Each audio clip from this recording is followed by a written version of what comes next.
funziona? Mi dispiace.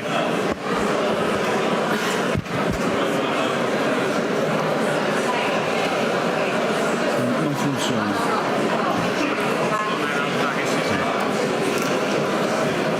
Buongiorno a tutti. Good morning.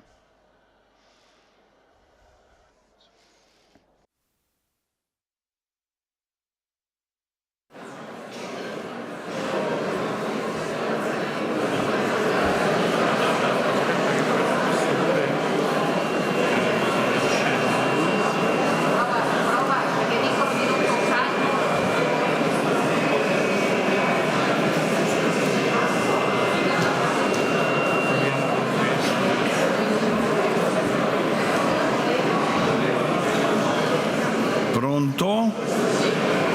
Si sente? Can you hear me? Good morning. I welcome you to this first meeting, this first forum. I immediately noticed the many young people here in attendance, and I immediately get a picture of how to welcome them. It's the picture of the mayor of Florence, Giorgio Lapide, who said that youths are like swallows. They head for spring. So we can start this meeting with joy. We want to fly towards spring. Above the roof there you can see a large cloud, and sometimes even in life we have to face these big heavy clouds that seem to smother us, that seem to weigh upon us. But that is not the case today. We are here because we want to open our hearts to hope. I will briefly introduce the speakers of today's panel, who will tell us more about this very interesting topic, which is about walls. Let me start with Professor Peter Brandt from the University of Hagen in Germany. He was head of modern history in modern European and German history until March of 2014. He was head of the Interdisciplinary Institute Dimitri Tsatsos for Constitutional European Sciences. He is an expert of German and European history. Then we have Professor Patrizia Giunti, who comes from Florence, as I do, president of the Giorgio Lapide Foundation. She is a lecturer of Roman law and law at the University of Florence. From 2015 to 2019, she was at the head of the Juridical Sciences Department, and she is at the helm of the Diritti Senza Tempo department. She also deals with family rights, family law, women's rights, and the statutes in the ancient world. She curated a number of papers of jurist Lapide. We then have Ms.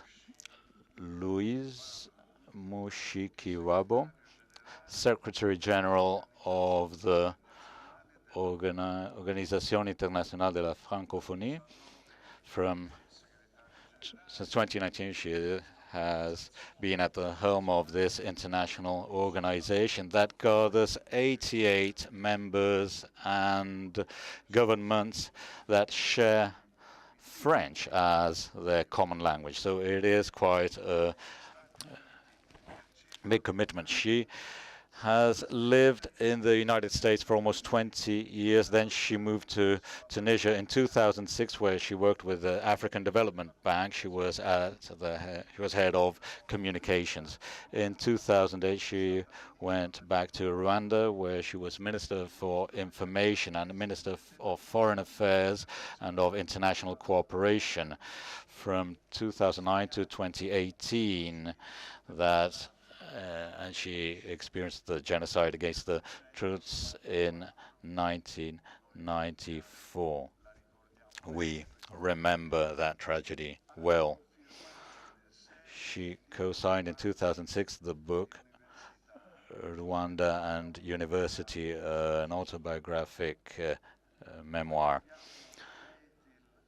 Then we have Vetil Raja Gopal from India, who received the Nirvana Prize for Peace in 2023.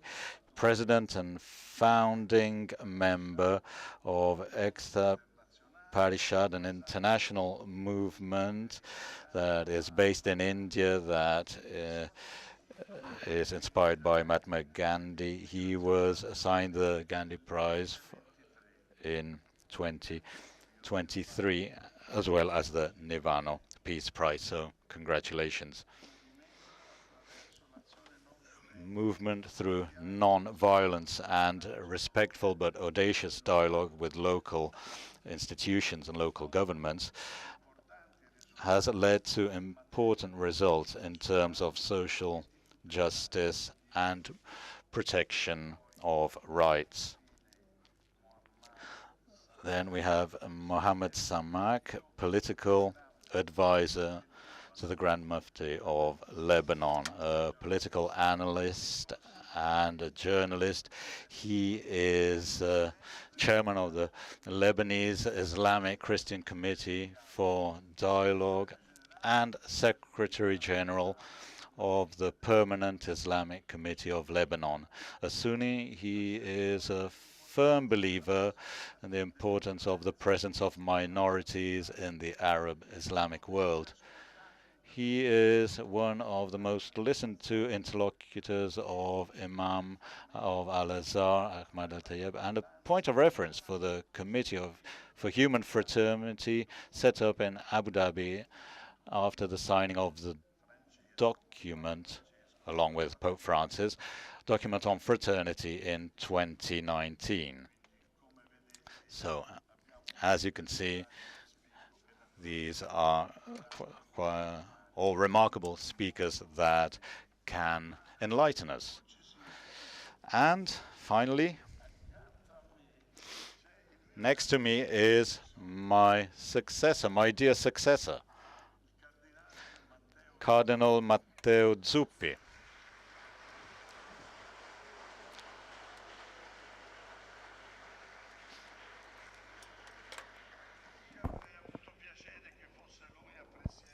I would have liked him to moderate this session because he's young and brilliant, but we'll allow him to rest a little because he's attending a whole lot of conferences and speaking a lot, so he might be able to rest a bit this morning.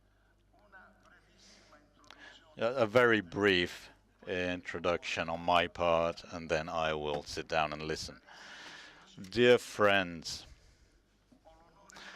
I am honored to chair this forum, which is called No Wall is Forever. I welcome all our illustrious speakers, and I give a fraternal embrace, a fraternal hug to all those in attendance. As the folly of war continues to cause destruction and death in Ukraine and in other regions of the continent, women and children are still dying as they embark on long journeys that force them to emigrate from one region to another. And these are all the tragedies of mankind. Today, however, we are here in Berlin to talk about peace. I am aged over 80, and it's the first time I crossed the Brandenburg Gate, and it was really a touching moment. I remember the great ideals and I had in my lifetime, and today I experienced the joy of walking across this gate. And this is an initiative that precedes another great event that will take place in Marseille next week. The third meeting of the bishops of the Mediterranean after the meeting we had in Bari in 2020, Florence 2022. We will be meeting in Marseille in 2023. It is a series of events, including these ones we are holding right now, which have a common thread running through them, which is peace. Building peace means paving the way for the future of all peoples that must overcome their divisions, that must live as brothers. Building peace means basically giving life to that tangible commitment that Giorgio Rapira summed up in words that are renowned across the world now. Tear down walls and build bridges. He came up with this picture when he was in Cairo in 1967 after meeting with the Egyptian President Nasser. On that occasion, he noticed a team of workers as they were tearing down the walls that were built just outside the doors of the hotel because they were defense from aircraft attacks. We had to tear down the wall of this trust between peoples and foster dialogue. We need to unite, not divide.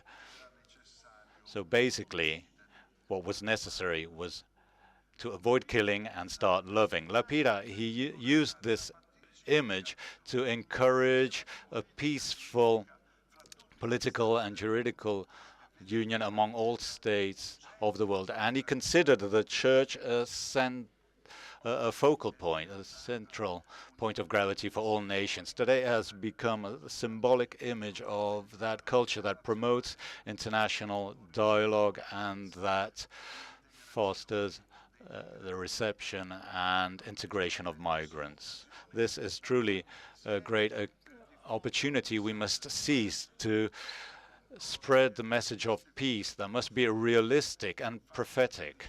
Indeed, the search for peace can be much more tangible, concrete, and realistic than any armed conflict. Today, this vision, tearing down walls and building bridges, has become something real. Today, the prophecy of 1967 has become a realistic choice, while also being a political and evangelical choice. Choosing to tear down walls is not just an ideal image, but a daily and crucial commitment in favor of peace across the world, in all districts, in all cities, in all continents, and, may I add, in all hearts. Within each and every one of us, there is a wall to be torn down and a bridge to be built. Thank you.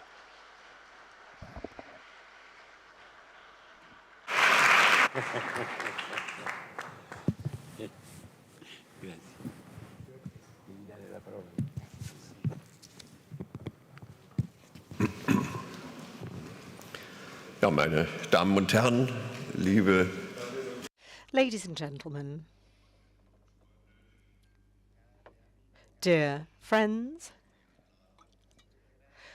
allow me to start by thanking the organisers for having invited me.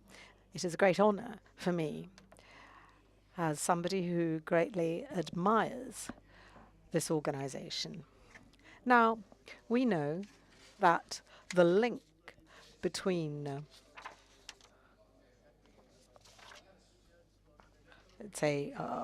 what we're discussing today and walls is something that we know is not to be taken for granted. We know that the borders of the old walls that crossed, the borders protected empires that were civilized And this was the way of protecting against the barbarians. The many walls in medieval Europe protected the seeds of a new form of society, which was able to guarantee personal freedom, which was increasingly participatory and aimed to promote greater trade and exchanges within the framework of the feudal noble rule. Those who fled from slavery were generally considered after a year as being free, with the right of requesting protection from their community. And the air of cities made them free.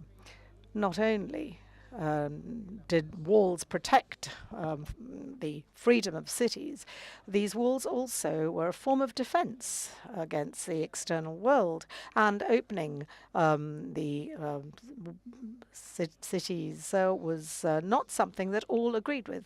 So we know that medieval Europe was extremely violent, even on a small scale. Now, back to the 20th century, we know that between 1961 and 1981, Berlin became famous for what is still known today, not only in Germany, as the Wall.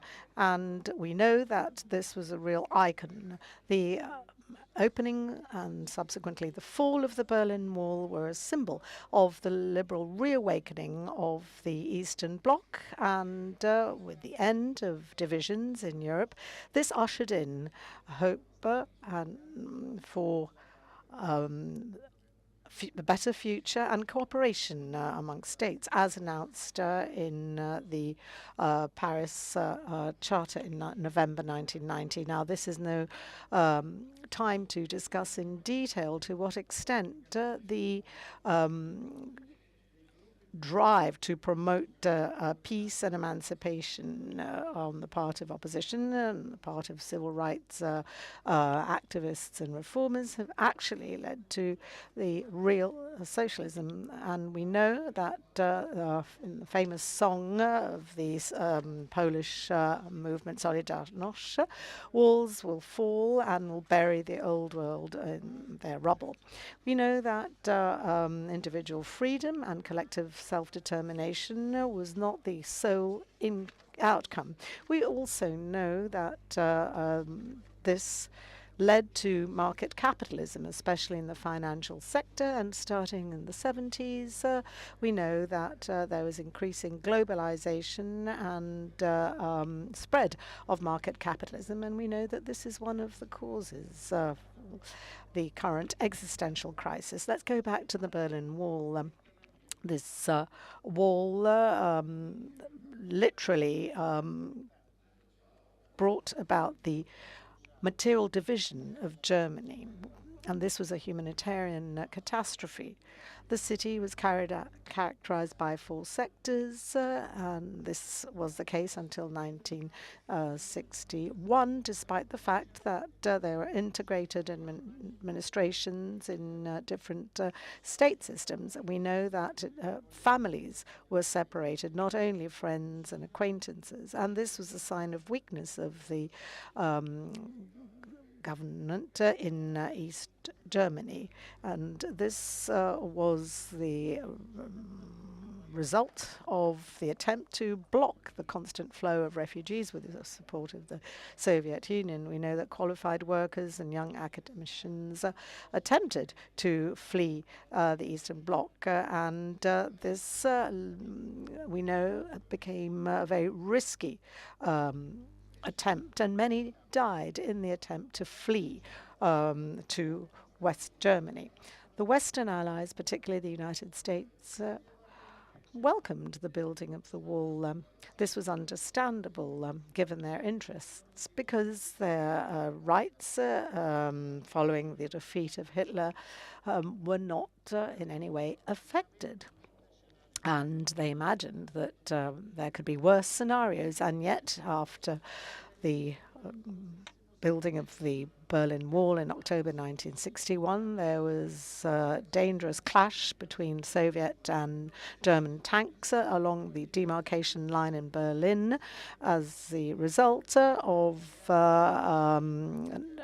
the dispute on freedom of movement of Allied German soldiers in East Berlin and the opposite Soviet soldiers' movement in the West. And there was an even more serious crisis, as we know, the Cuban Missile Crisis. We know that total global nuclear war seemed the most likely outcome. But the twofold crisis in Berlin and Cuba became the starting point for the subsequent détente, when the leaders of the two global powers reached an agreement on a compromise solution with the support of Pope John the 23rd, and the so-called ability to ensure second, let's say, response to an attack meant that those who eventually might have initiated the attack would be bound to succumb subsequently. Then the establishment of the political status quo in Europe with the building of the Berlin Wall made it possible for the DDR to reach a certain form of economic consolidation, and this became the starting point for more realistic and long-term vision on the part of West Germany. In West Germany, the Senate developed the concept of policy based on small steps to make it possible to ensure that the border could become more permeable. In addition to national humanitarian motivations of change through rapprochement, an important role was also played by political approach which aimed to promote peace. And we know that with the presence of destructive arms weapon systems in Germany, in any case, Germany would have been destroyed in the event of war. One of the so-called tactical nuclear weapons that had been deployed would have affected Central Europe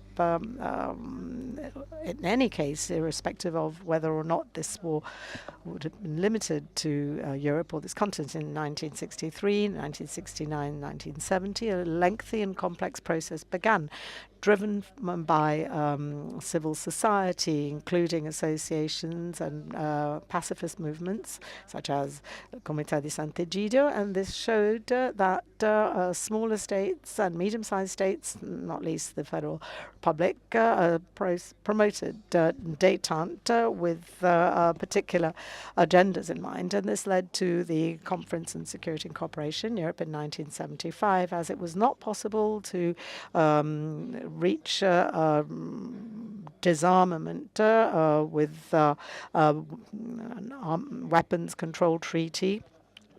Détente was still a very vulnerable solution. And starting in the late 70s, we know that there was nuclear build-up together with the conflict in Afghanistan, Central America, and Poland.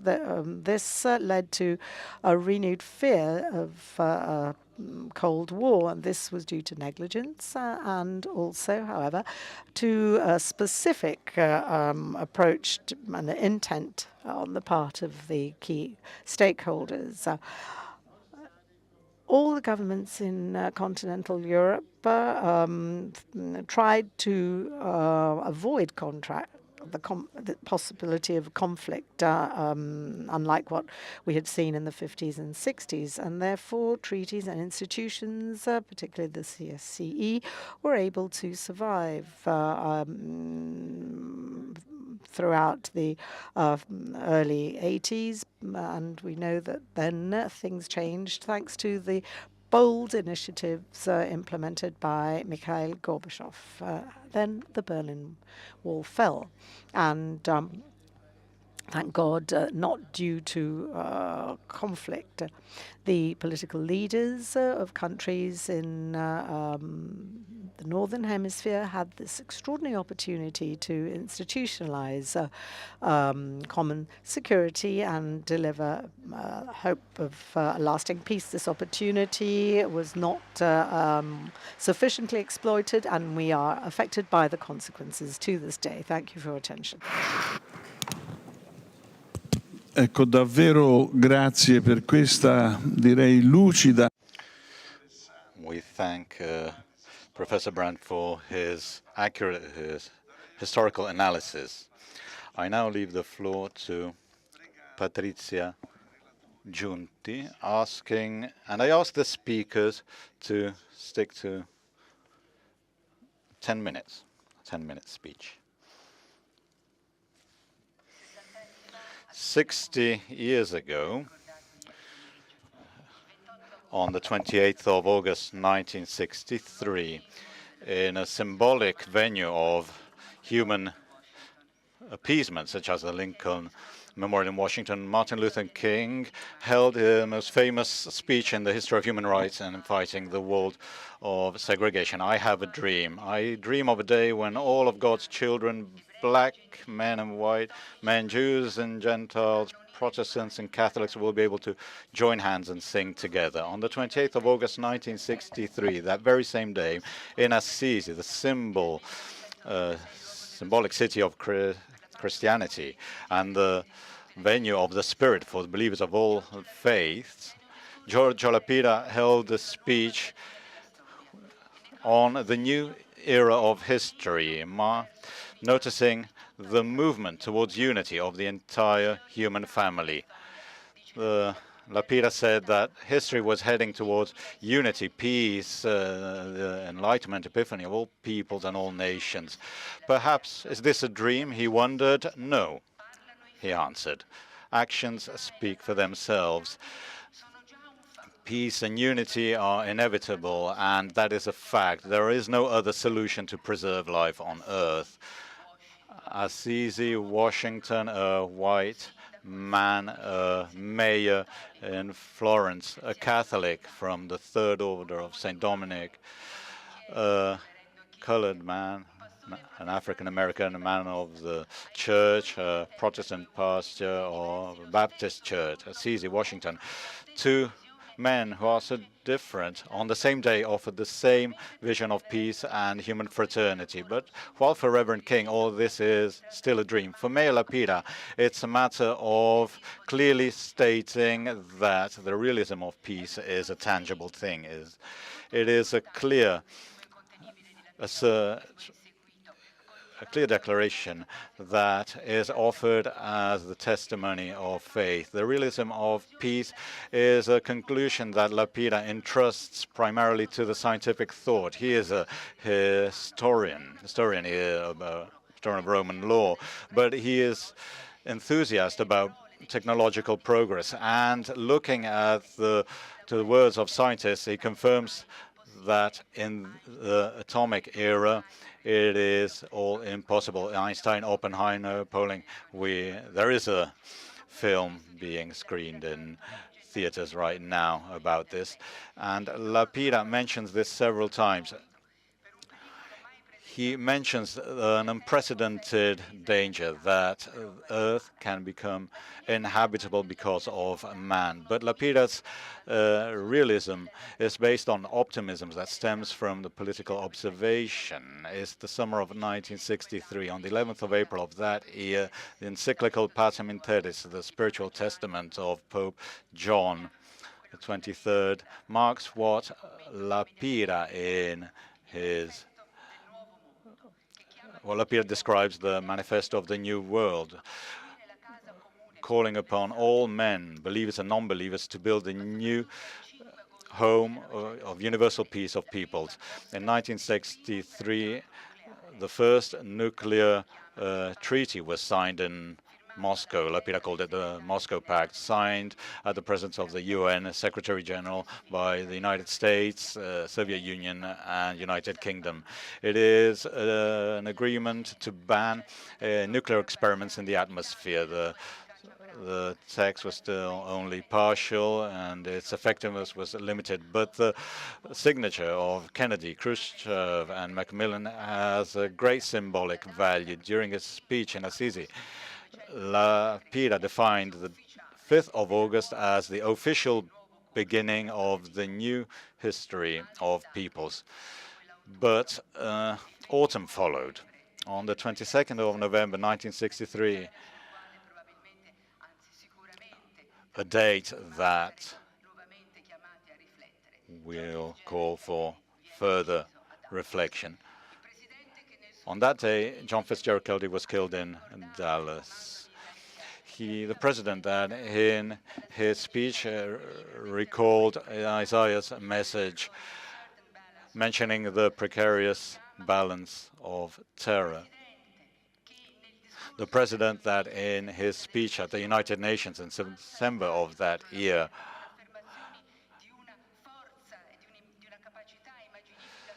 mentioned the war, opposing it, clearly saying that mankind must put an end to war or war will put an end to mankind. Well, that year Kennedy was killed and Lapida was completely shaken. He said that the winds of evil killed Kennedy. But then the page was turned again. Lapida said that the course of history has changed. That is a big statement, and proof of this was to be seen in the Vietnam War, that in 1965, starting in 1965, experienced a great escalation. And in 1968, Martin Luther King would be murdered.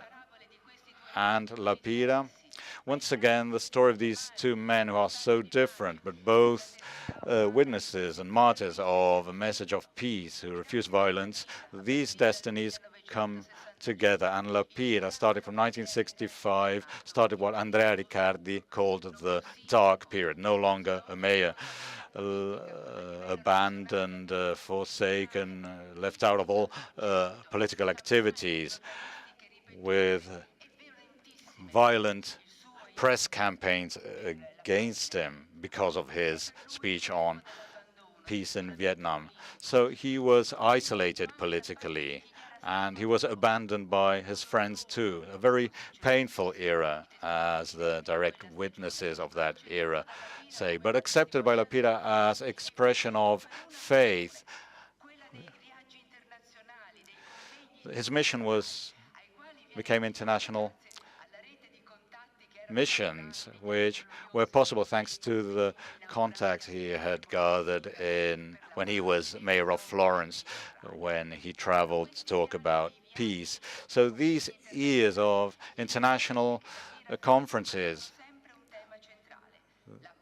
always focused on one topic: peace to be built through disarmament against nuclear proliferation. And our president mentioned this during one of these missions in 1967, and Lapida on that occasion mentioned the most iconic picture, that of tearing down walls. That is the very image that 2 years later, in 1969, Lapida would take to Berlin in his speech at the National Council for Peace and against disarmament. Tearing down walls everywhere and building bridge, above all in Berlin, and then in Hanoi, Saigon, Jerusalem, and in all continents. Berlin represented the paradigm for Lapida, a paradigm of the political strategy that is the only possible strategy in the atomic era, that of generating dialogue among peoples and nations. In 1969, Lapida could not know that exactly 20 years later, the very fall of the Berlin Wall would mark the beginning of a new era in the world's political history. Above all, he couldn't know that the base of his Berlin speech in 1969 would would be so sobering. Hence today we have another picture of war, as Andrea Riccardi was mentioning yesterday, with a new role for Europe. Berlino, Lapira said, would be the asset that can lead to a world nuclear de-escalation, denuclearizing Europe and the Mediterranean, denuclearizing these areas of great tension, taking away from Europe and the Mediterranean the two tents of terror, the two military blocs that are pitted one against the other. This was a Europe that was torn apart by the war, but being denuclearized, it can transform this politics into help politics ease tensions, because a nuclear war is not credible. We're going back to Kennedy's message, the precarious balance of terror. Lapida clearly quotes him. The balance of terror have reached the apocalyptic threshold of rupture, but the message is getting through. Pope John recalling the law of fear and arming, and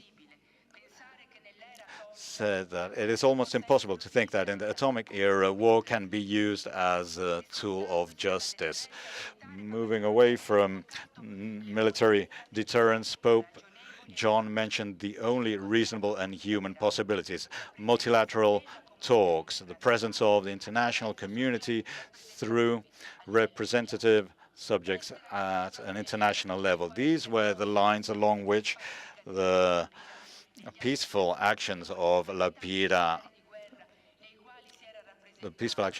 followed during his years as mayor, from the Middle East to Vietnam. And once again, in Berlin, these topics are clear.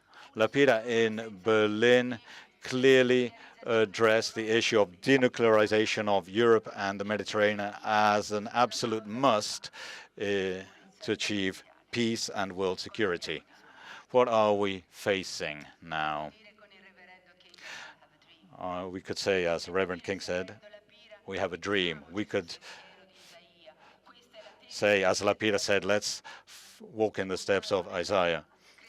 In either case, I think that we should look at two dimensions that are extremely human. The first one is the political dimension. Politics meant as the possibility of offering a vision through projects that can be enforced, that can be groundbreaking, even if this goes against the general trend. Then, courage.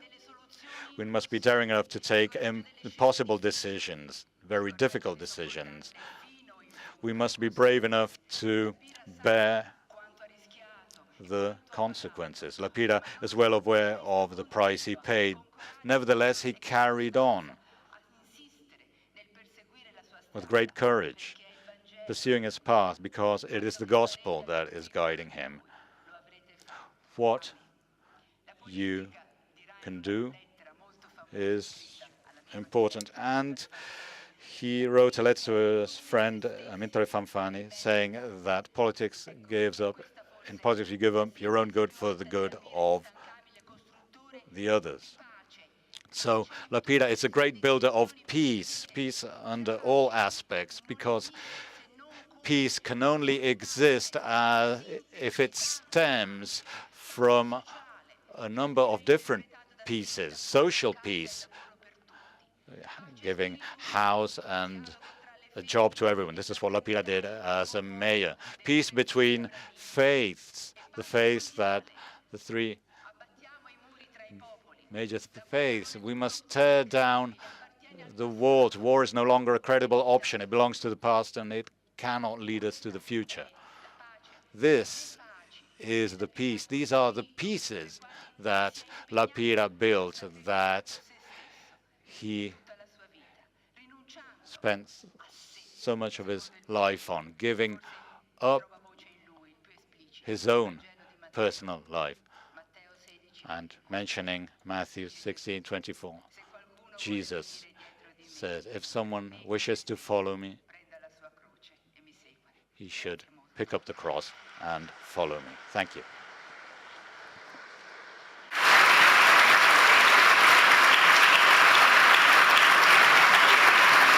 Grazie. Grazie.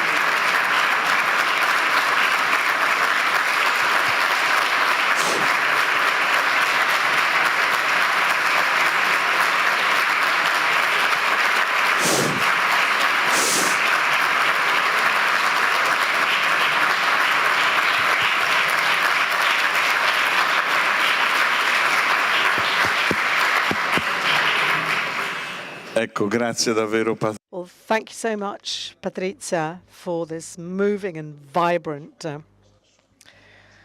address on the realism of peace that La Pira promoted. And now we have another distinguished speaker. We have Louise Mushikiwabo, Secretary General of the Organisation Internationale de la Francophonie. You have the floor, madam.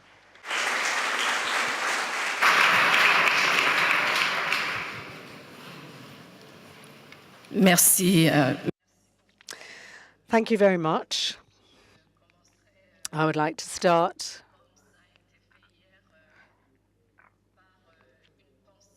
as we did yesterday, paying tribute to our brothers and sisters in Morocco affected by the earthquake. We know that many died, many families suffered, many children. So our thoughts are with our Moroccan brothers and sisters this morning. And I would like to thank Sant'Egidio for having invited me to be part of this wonderful human dialogue. Thank you so much. Allow me to say a few words about myself, and then very briefly I will say a few words about the organization that I head. I will then make a few remarks, and finally I will attempt to submit a few proposals. I am here as Secretary General of a multilateral international organization, the International Organization of la Francophonie, but I am also here in my capacity as an African woman who observes the world and acts in the world. I'm from Rwanda, a small country in the central eastern part of the continent. I was born in Rwanda. I was raised there, and then I studied in the United States. I spent over 20 years in the United States. I lived there, I got married there, and then I went to work in Tunisia. And after that, I went back to my home country where I worked for my government, firstly as spokesperson and Minister for Information. For 10 years, I was Minister of Foreign Affairs, and I was then elected at the helm of the International Organization of la Francophonie in Armenia, in Yerevan, in 2018. And so I head this organization, and this has been my role since January 2019. The subject at hand in the course of this 37th meeting is a topic that resonates very strongly with me, because I live and work in a world where peace is a priceless asset. I'm from a country that has witnessed the worst possible form of genocide. I've lost family members. I have been personally affected. But now I can say that my country is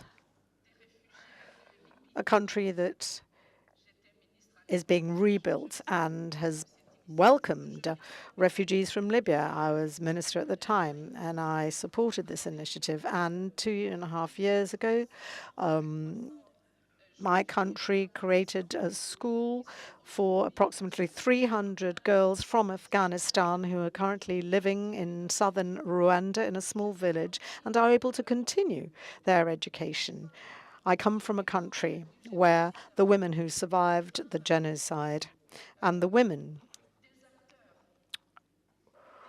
who were, let's say, the core of their families decided to come together with those who had massacred their families, the perpetrators of this violence. Now, 63% of MEPs are female, and in our country, young people want peace. Young people want to live together. That is who I am. Now, a few words about the International Organization of la Francophonie. This was the result of an initiative promoted by 3 African and 1 Asian leader who decided to come together to promote a process of international cooperation. And these were countries that shared the same language, given that they spoke the French as a consequence of colonization. Our organization is based on the solidarity of people. Our organization is celebrating its 53rd anniversary. It was established in Niger. The president of Tunisia at the time, Habib Bourguiba, the president of Senegal at the time, Léopold Sédar Senghor, the president of Niger, Amani Diori, and the king of Cambodia, Sihanouk, are the founders of our organization. These leaders decided to take this wonderful language, this tool, to use it in order to create bonds between our peoples. 53 years later, we have 88 members and governments in all 5 continents. We are the second largest organization following the United Nations. And we have 3 main objectives. First of all, our organization implements a number of initiatives in the area of cooperation involving our members in the 5 countries in the digital sector, education of girls and young women, development of economic cooperation in French-speaking countries. That is our cooperation initiative. And then on the political side, we work with Sant'Egidio, and there have been a number of dossiers that we've worked on with Sant'Egidio in a number of countries. And thirdly, we focus on the dissemination of French. That is who we are. And now, allow me to share my thoughts as the head of a multilateral organization with a past, with a history, with an experience as an African woman who has experienced the world.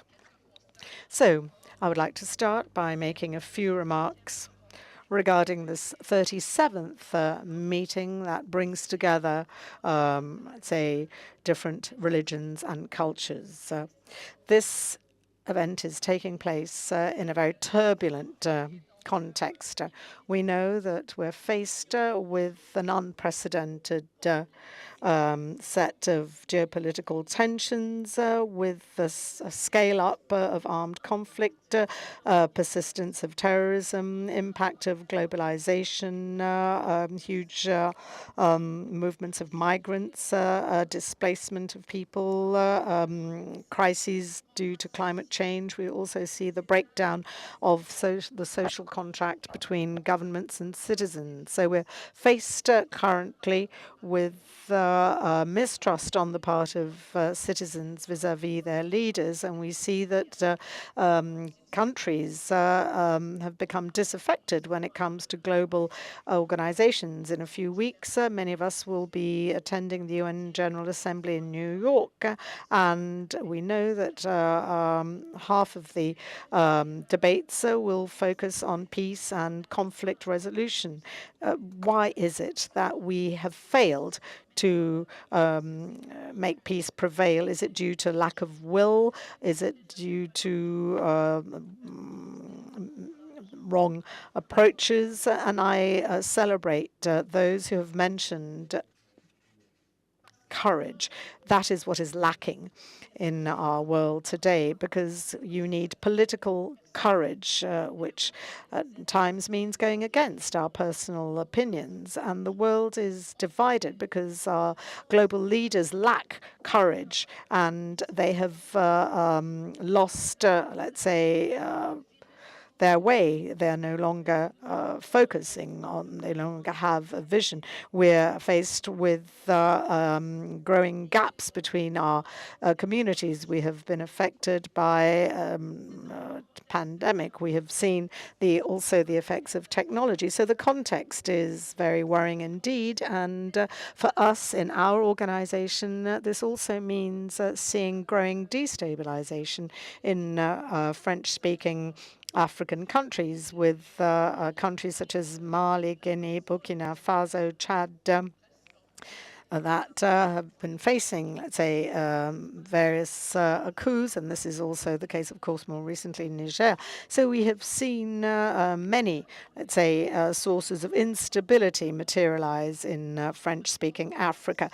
We also see growing tensions between the superpowers on account of economic or strategic divisions, and we know that there is no way that we can adequately address the growing disarray that our society is faced with since the end of the Second World War. I am committed to multilateralism. I am a diplomat, but I cannot fail to see that governments, states are at a loss, and they are unable to deliver what their main goal ought to be.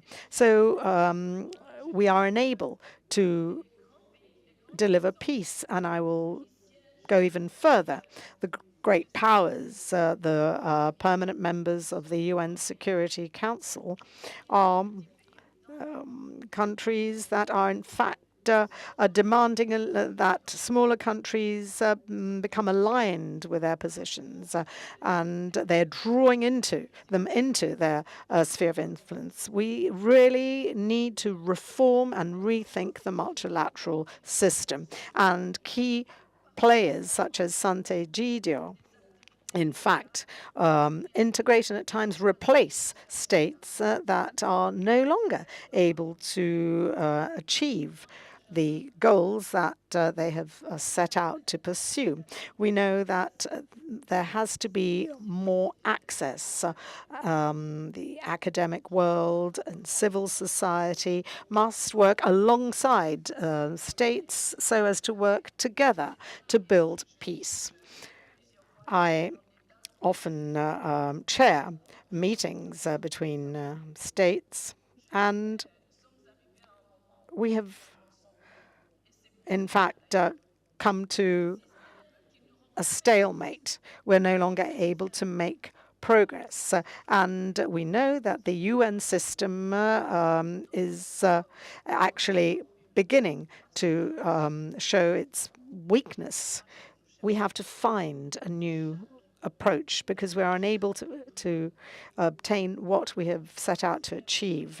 And each state, each human being must be able to relate to the international system to a greater extent. What is it that we seek? We seek stability.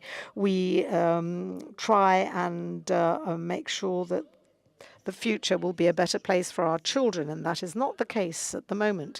And I think that the current system has shown that it is limited, and that is why we've created other groups, G7, G3, G21. These are new groups that have been established because the system in place is no longer able to attain its primary goals. And coming to today's topic, walls, well, we know that we keep seeing new walls, not only physical walls, but also human walls that separate people and isolate them, and this leads to conflict. These modern walls also exist in French-speaking countries, as I said. These walls purportedly aim to guarantee peace, but in fact they engender tension and misunderstandings. They do not build peace. They do not, in fact, bring people closer. These walls, in fact, are powder kegs. And we therefore live in a very troubled world. We live in a world characterized by multifaceted crises and tensions, and we are in a world in which, if I may, leaders are at a loss. They certainly have not been able to improve their performance, and yet we have more technologies available. We travel more, we can know the world, and we can reach our neighbors more easily today thanks to transport, social networks, and yet we're unable to achieve peace, and that is a factor. So let me move on to some suggestions. I cannot offer any solution, but as a keen observer of our world, I think I can say that what we need is a renewed commitment to our core principles, because we have to really make sure that in our multilateral context, in our human relations, we must be inspired by the core founding principles, equality, diversity, solidarity, and respect for others, equality and fairness, because all states must respect their obligations. They must be true to their word. They must be even-handed, and international commitments must be respected by all. And then diversity, because that is what our world is all about. We are different, but we complement each other, and we must be united in solidarity. Just looking around this room, well, here we can say that we're an example of diversity. We have Africans, we have Europeans from Central Europe, Western, Eastern Europe, and we also have important representatives of Southeast Asia, Lebanon, of course, in our organization is part of our French-speaking community. There is an embassy in Beirut, which was just opened a year and a half ago. So the diversity of the world, which I see before me, which is typical of our organization, is something we must embrace. We're not enemies. We complement each other. And so diversity should once again be brought center stage in human relations. And then solidarity. The organization I head is rooted in the commitment to solidarity and the fight against inequality. We know that we have to deal with those countries that are more easily affected by crises, and we have to therefore be committed to improving the livelihood and lives of our populations and tackle the causes of imbalances. We talked about the global order. Well, if anything, we are in a state of disarray, and order is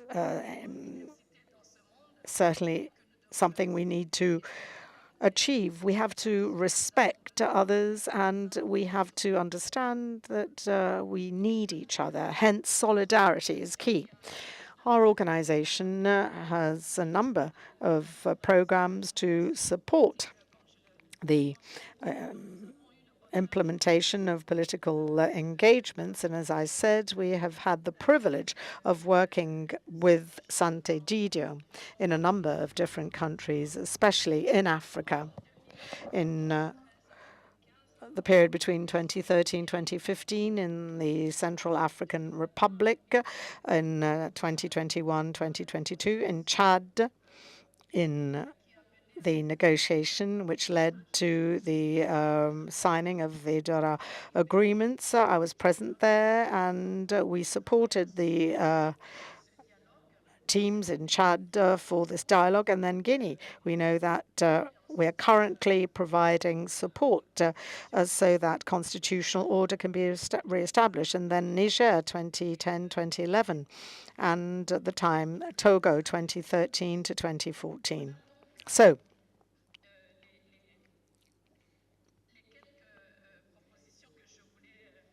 this brings me to my final remarks. We really need to make sure that our system is more based on networks, on civil society, on religious organizations, on academia, cultural stakeholders, because governments alone are unable to govern this world. And then our approach must be based on solidarity, understanding, respect vis-a-vis others. And we have to establish a sound network so as to tear down the wall of hatred, the wall of conflict, the wall between men and women. And this leads to mistrust. And these are the walls that must be torn down. This is something we must do, that the next generation must do, so that we can continue to be a human family. And for many of us, we must do this in order to continue to believe. Thank you.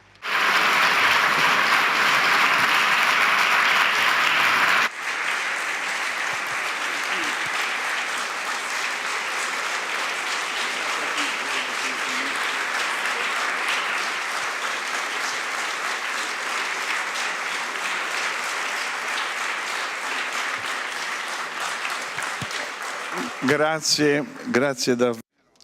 Thank you very much. A well-deserved round of applause.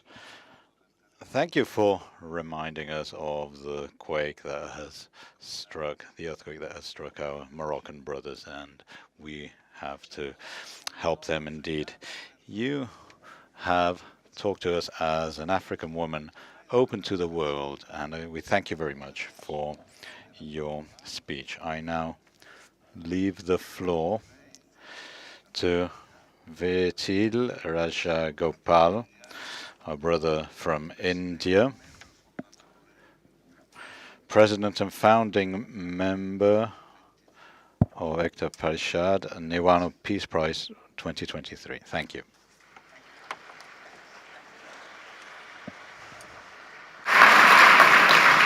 So first of all, I want to thank the organizers for inviting me to this beautiful conference, wonderful conference, peace conference.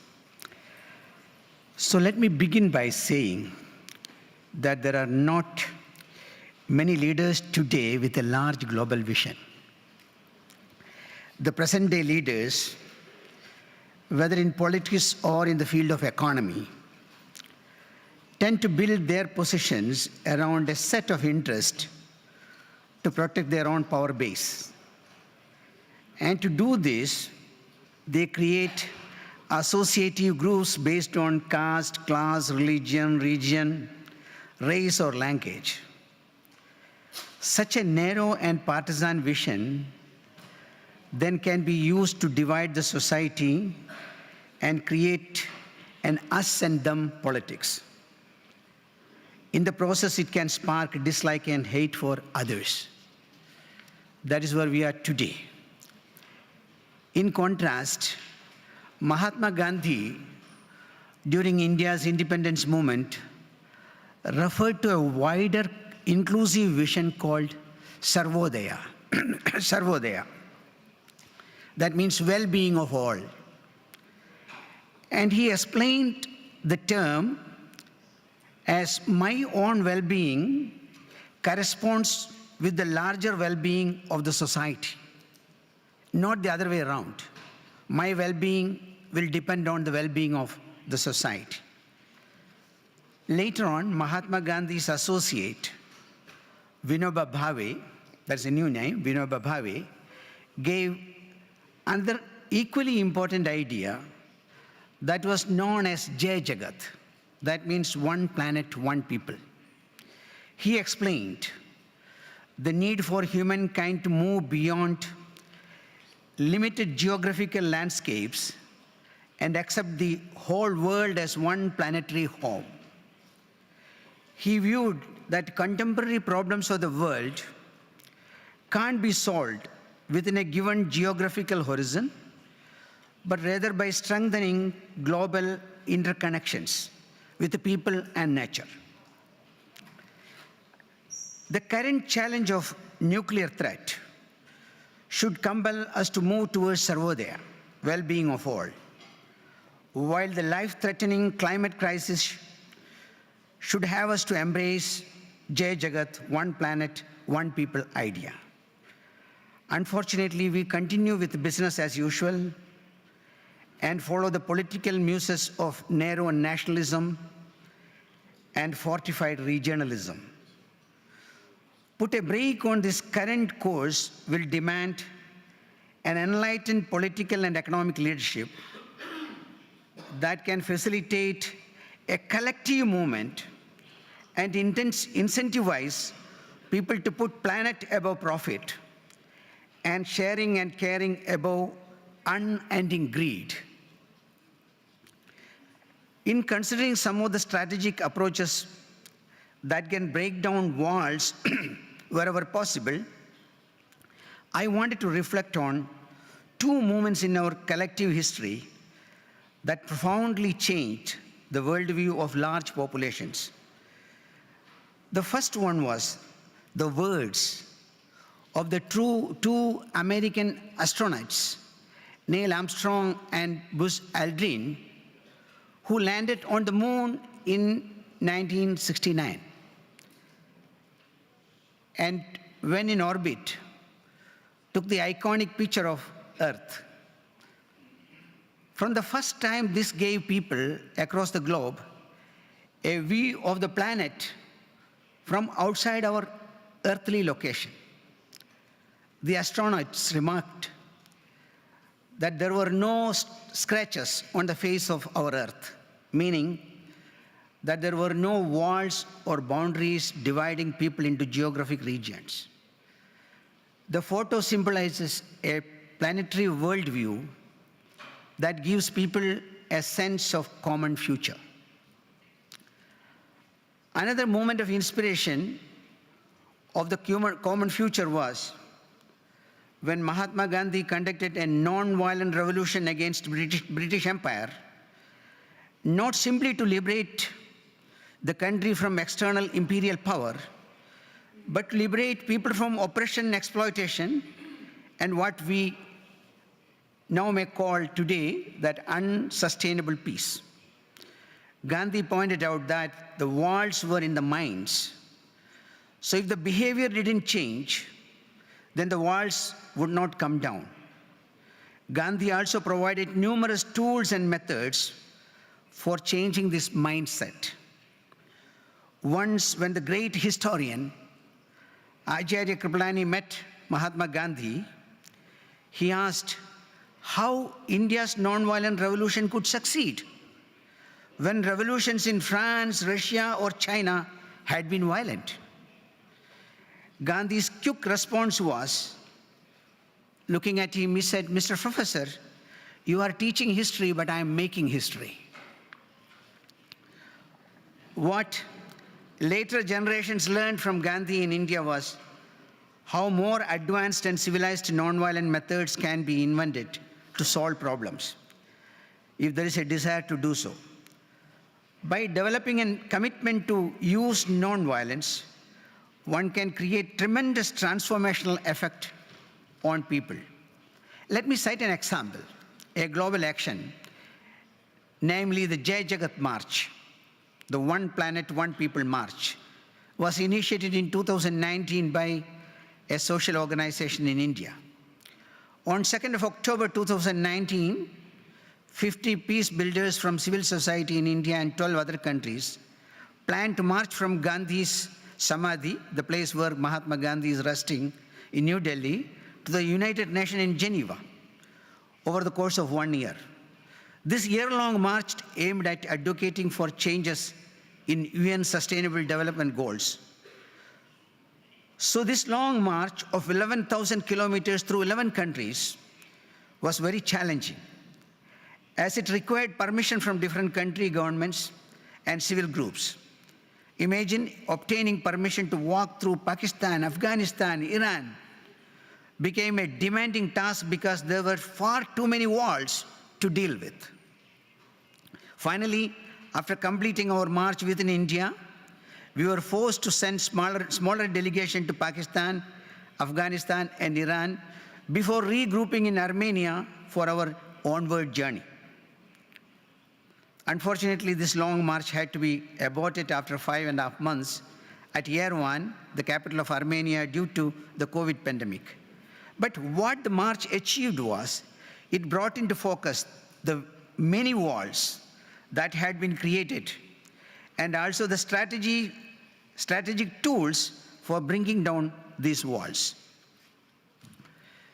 The implementation of UN SDG has not adequately responded to the people at the bottom of the socio-economic hierarchy.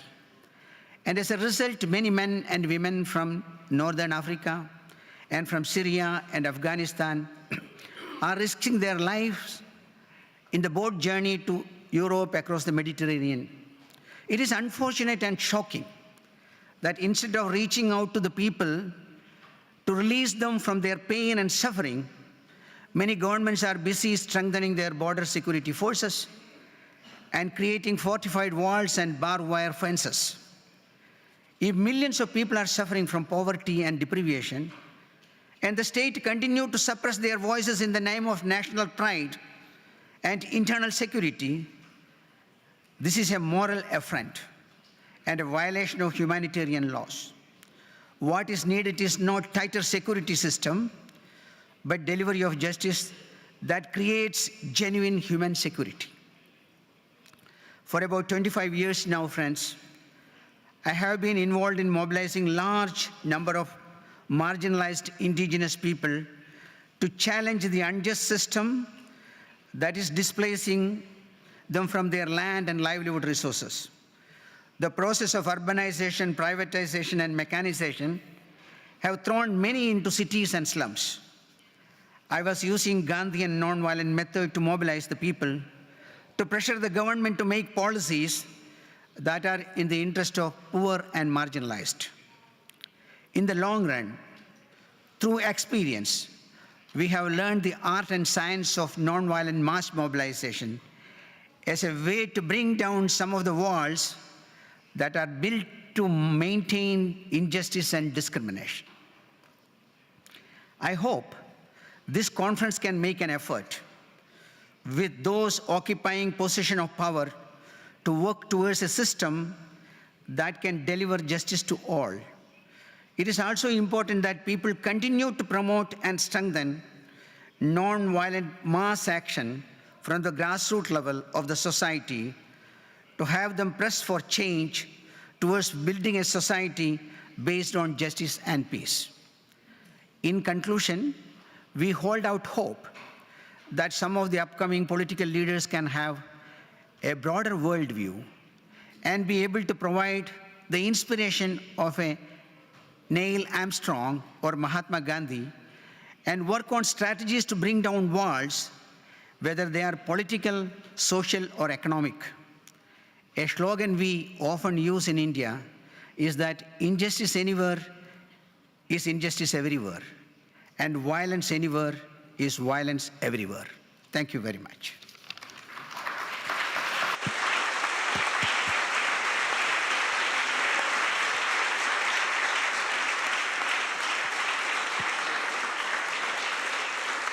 Grazie davvero, ecco. Thank you very much. Not least because you have invited us to, let's say, consider the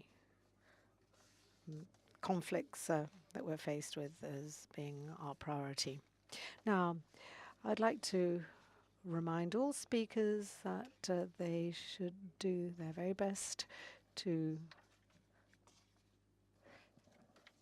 stick to the 10-minute time limit, because there are so many young people here that I'm sure we would like to hear from. And now we have the privilege of having with us the political advisor to the Grand Mufti of Lebanon, Mohammed Samak.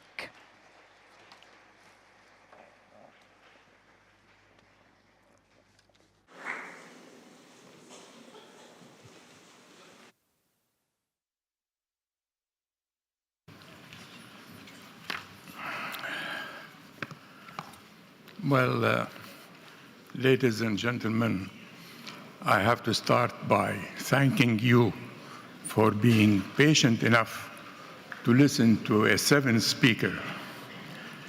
And I hope we can offer something new, different from what you have been listening to. When I was preparing my paper, I remembered Winston Churchill saying that any speech or presentation should be, is like a lady's dress. It should be long enough to cover the subject and short enough to arouse interest. So,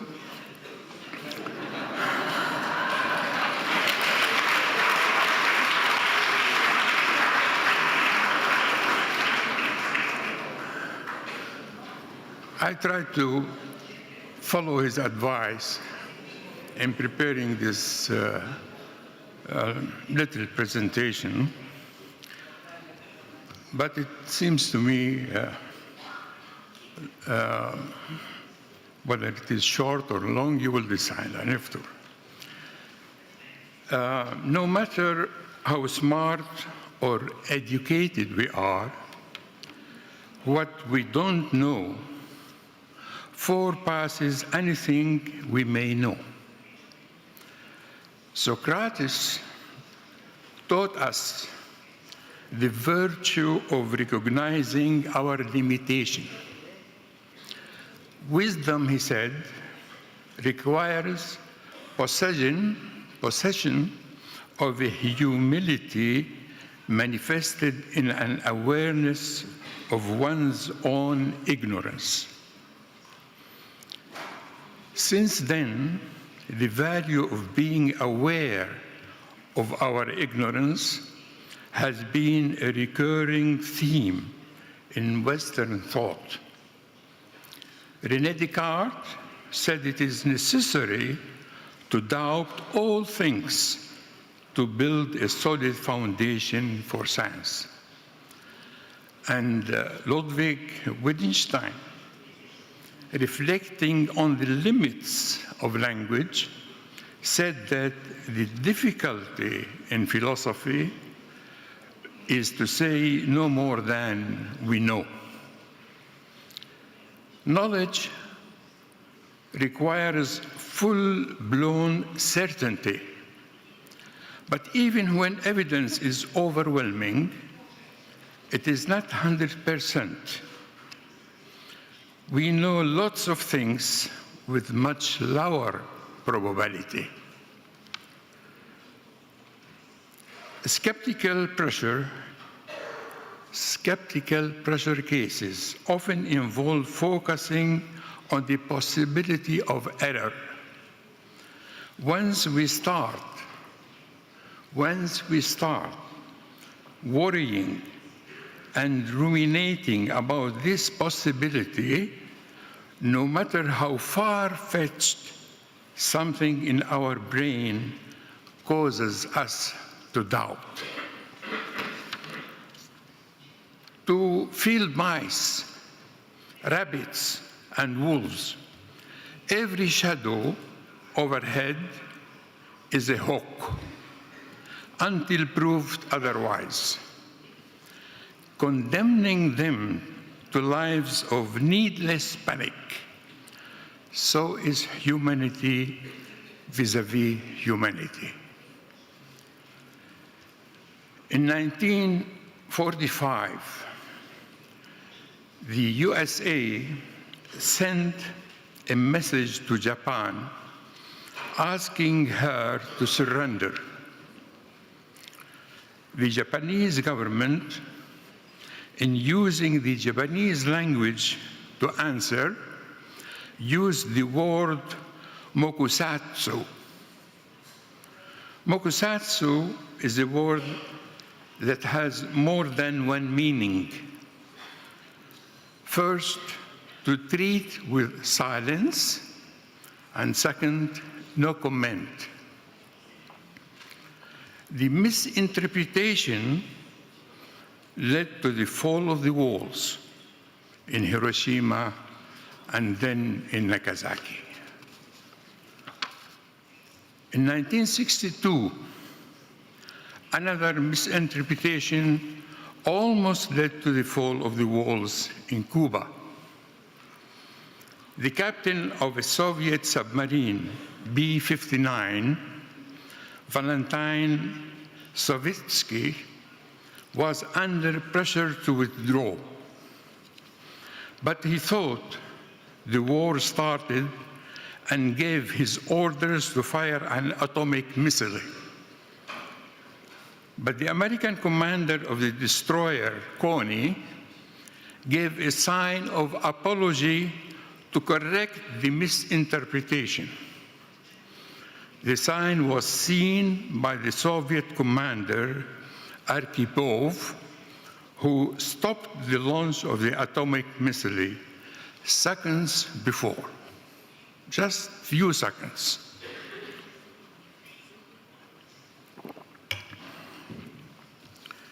It was a miracle that the walls did not fall. But miracles do not happen always.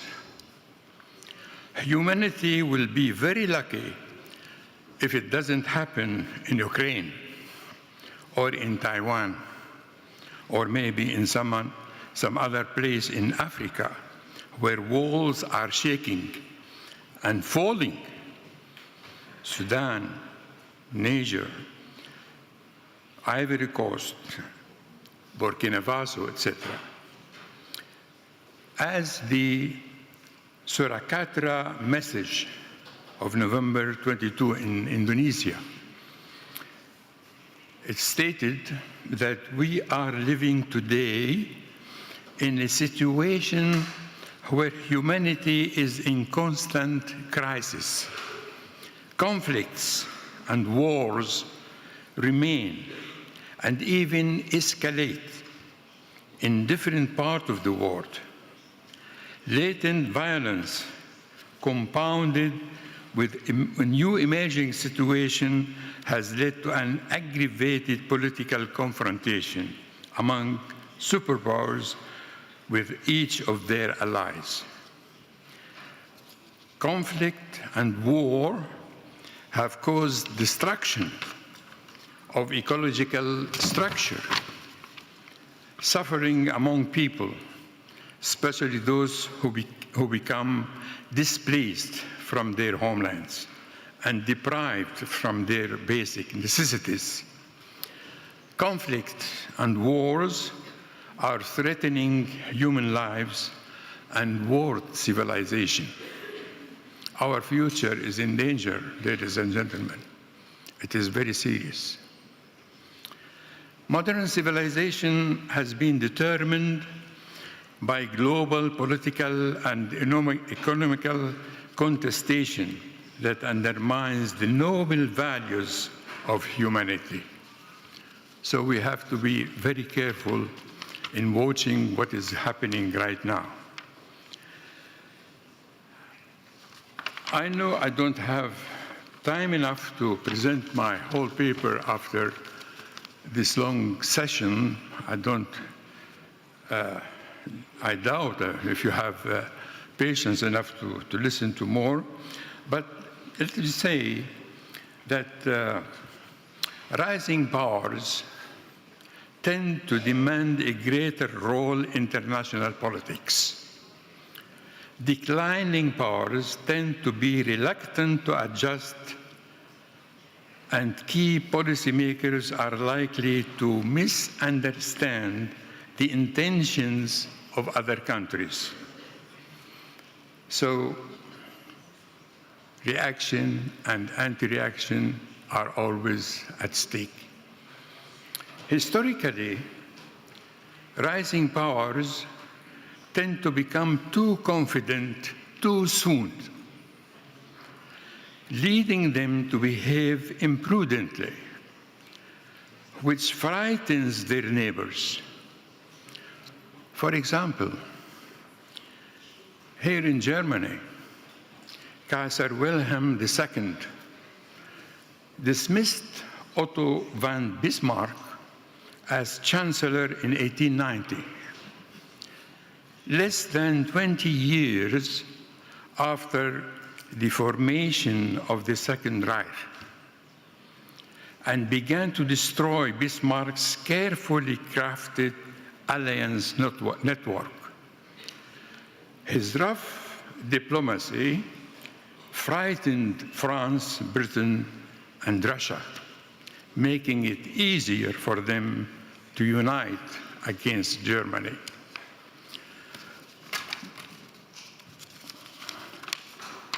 There is much to learn from the diplomatic failure that led to World War I.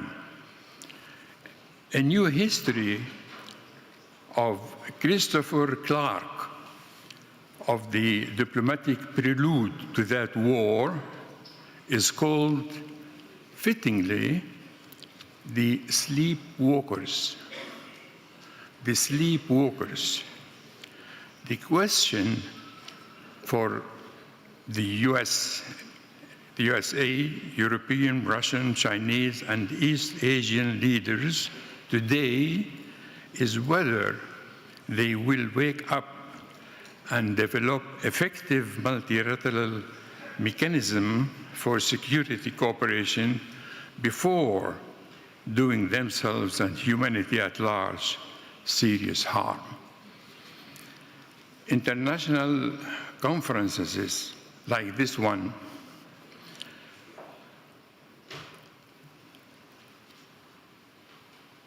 and many other international conferences also. This one, prepared by the Sant'Egidio, is only an early wake-up call. It is an early wake-up call for sleepwalkers to open their eyes before it is too late. That's why we say thank you, Sant'Egidio, for this wake-up call, hoping that they will listen to you. After all, there is nothing sacred in any war, nothing glorious, just meaningless slaughter. Look at what's happening in Ukraine. Realizing this fact is the main gate to the audacity of peace. Thank you.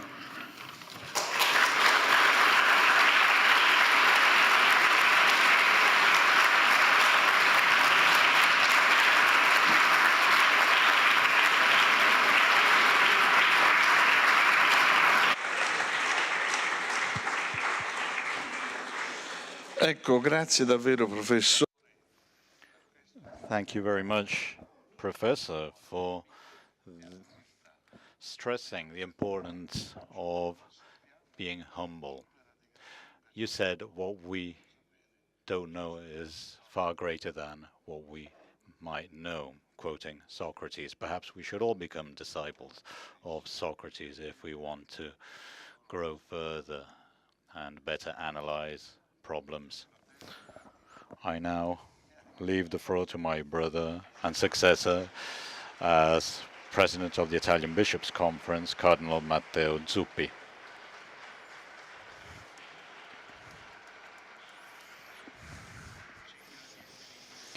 I'll try to be interesting, as Professor Samag said. We have listened to a number of interesting opinions seen from different standpoints. We are in a city where the war for decades has caused great suffering, and noticing today that only a part of the wall is left and a part of it is covered with graffiti, leaving a sort of scar, explains the meaning of the title of this forum. If walls don't last forever, one might think, why should we build them in the first place? Why are we so keen on building walls? Why are we investing so much energy, putting so much effort into building walls if they won't last forever? And if, above all, as has been said repeatedly, they cause more problems than they solve.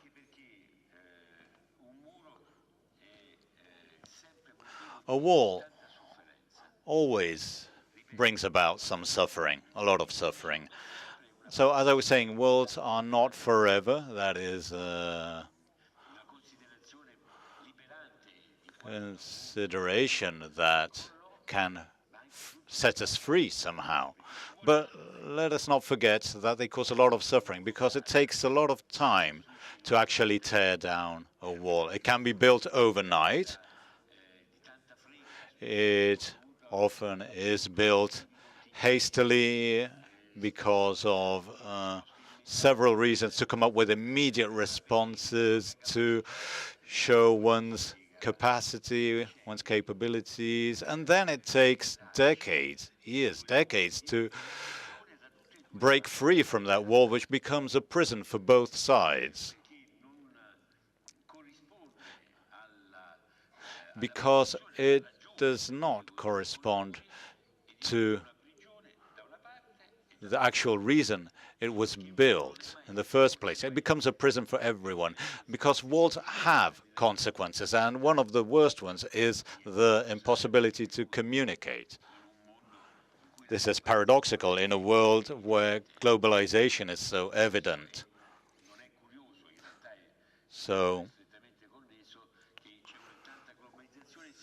there is so much globalization, and we think of so many walls, thinking that we will be more protected. We can be ourselves. That is the wall that is deceiving us with the idea of security.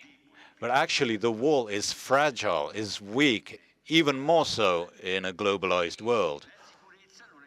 And walls do not generate security. Today is the 11th of September, by the way. Let us not forget that. the will to destroy a wall,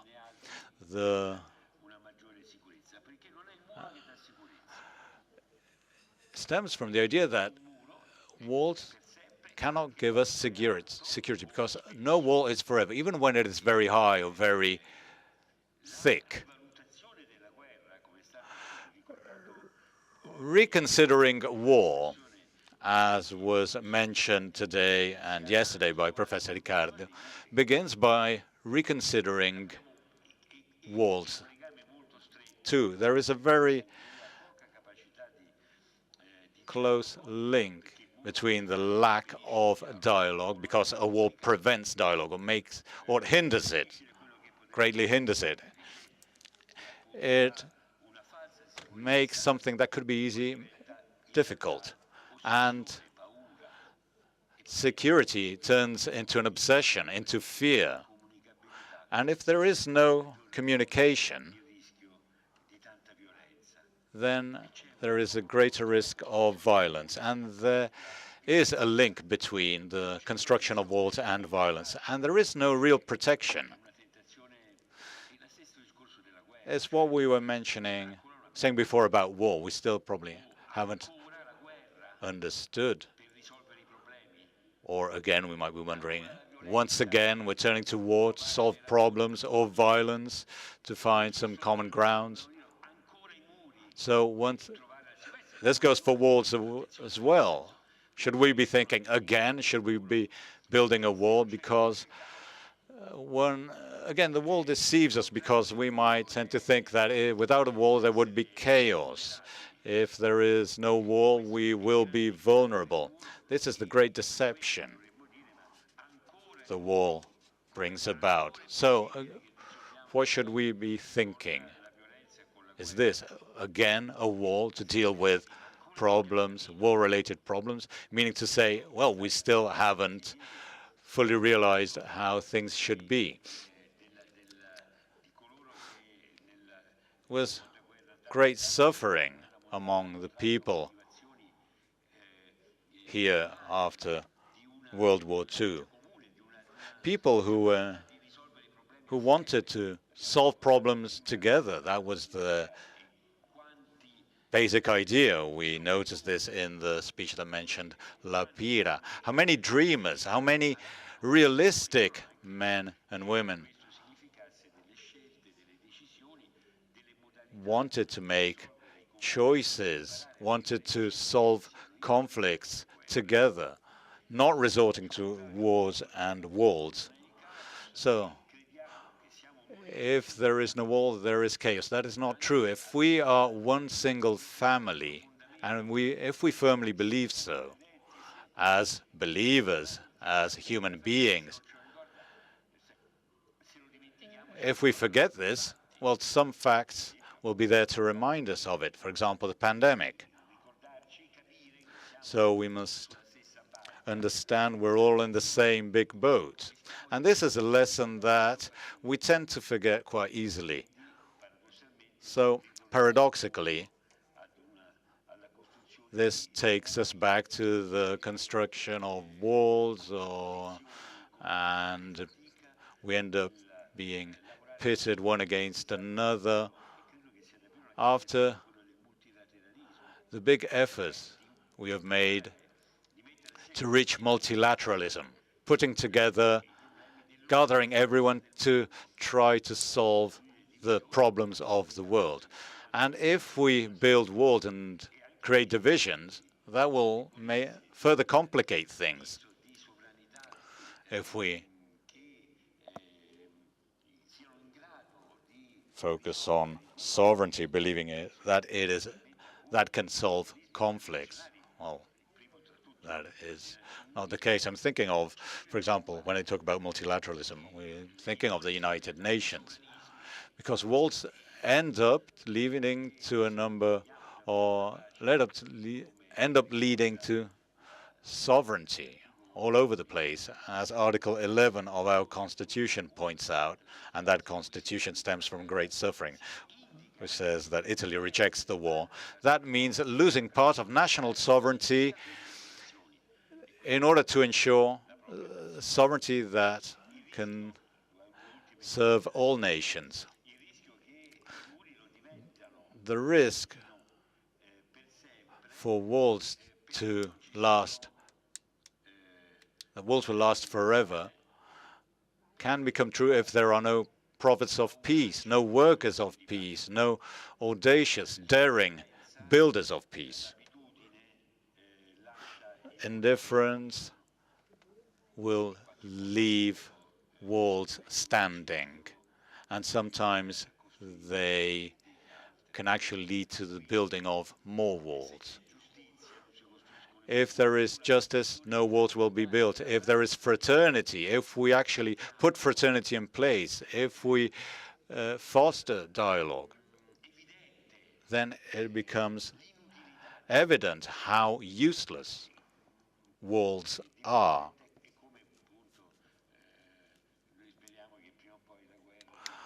We hope that sooner or later war will become something that is so blatantly absurd that we won't even consider it. Perhaps we will have become normal by then. So perhaps instead of killing each other, we will try to solve our problems in other ways, to solve the conflicts that will always be there, but not necessarily they must lead to destruction, as we said before. So we need many prophets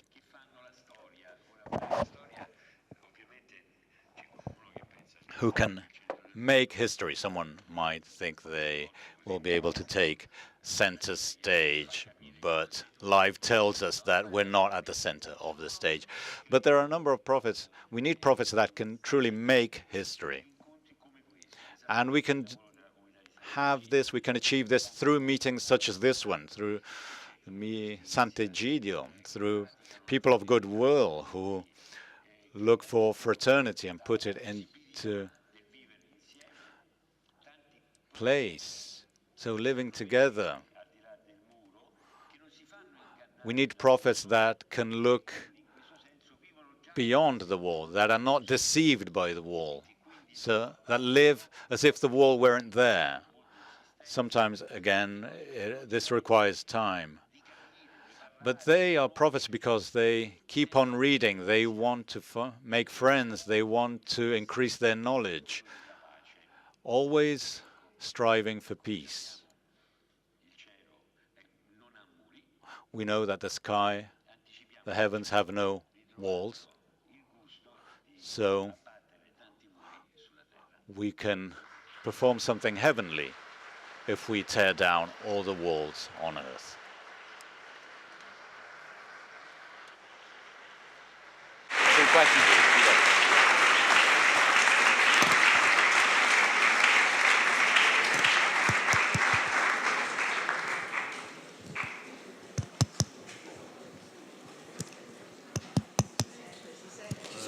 Si sente, sì. Well, I think that Matteo is perfectly right. There are no walls. There should be no walls if we believe that we are one family, if we believe that the world is a place where we're all brothers and sisters. If we are just one family, all we need is one home with no walls. However, there's something you said. You said that there are no walls in heaven, and being from Florence, this brings to mind a joke. And this is just something I'd like to share with you. You're wrong when you say there are no walls in paradise, and let me explain why. Listen. This is how the story goes. A devout Catholic dies, and he walks up to St. Peter, who sees this good man and says that he is to go to heaven. And then the man says, maybe, if you don't mind, I'd like to have a look and see what heaven's like. And St. Peter says, fine. They walk through paradise and see a lovely meadow, wonderful music. Who are these people? Oh, they're Muslim. These Muslims have lived according to their faith, and then they move on, and the man says, who are these? Oh, they're pagan, but they followed their conscience, and this group sitting at a table, and then the Jews equally happy, and then with great surprise, this man sees that there's this very high wall in heaven, and he says, well, how about these people? And St. Peter says, shh, lower your voice, because that's where the Catholics are. And they think they're alone.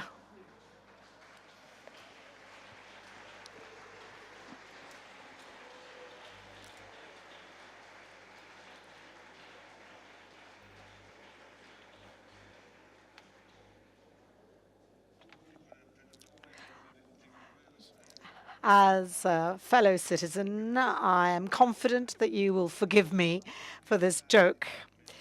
Thank you again for your remarks. We're running a bit late, but I think that today's meeting is really extraordinary. We have to thank Sant'Egidio and the many friends for their inspiration and their insight. So let's try and be democratic, and we will have time for 3 or 4 questions, no more, because otherwise we'll be too late. So please make sure that if you ask a question, this is actually a question and not just a remark. And also, please indicate who the question is for. So we have time for 3 or 4 questions. No more.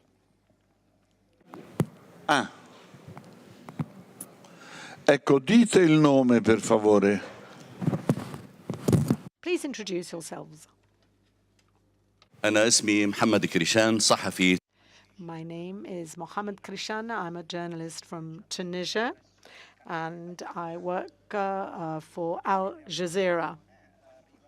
The question I have is not for any one speaker, but it's a question for us all, for the speakers and for the audience.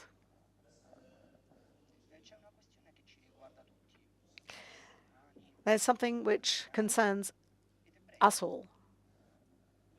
Muslims, Christians, Jews. There is a wall in Palestine, a wall in Palestine, in the Holy Land, and nobody mentioned it. None of the speakers talked about it. It's 770 kilometers long, and 240 kilometers are in Jerusalem. This wall was described by George Bush Sr. as a snake. This wall was built by Israel. Had it been built along its international borders, this would be acceptable. But the thing is that Israel has no borders. It has not established its borders as yet. Therefore, this wall was built on land which, according to international law, is occupied land. This is something that has been established. The International Court of Justice in July 2004 ruled that this wall must be teared down. 20 years have elapsed and it is still standing. So I would like to talk about this wall, not because I am an Arab, not because I'm a Muslim, but I talk about this wall because it concerns us all, Muslims, Christians, and Jews. The only thing that makes me hopeful is that no wall is forever. One day that wall will fall once international law is upheld, when prophets of peace and messengers of peace are listened to. Only then will that wall disappear. Thank you.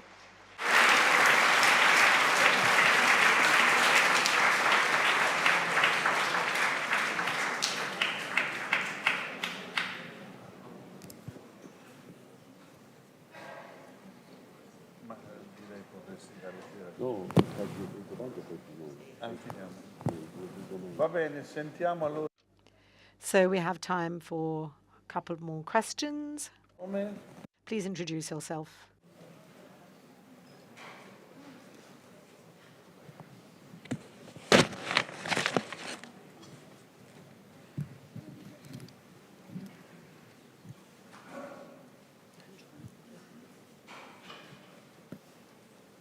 C'è qualcuno che...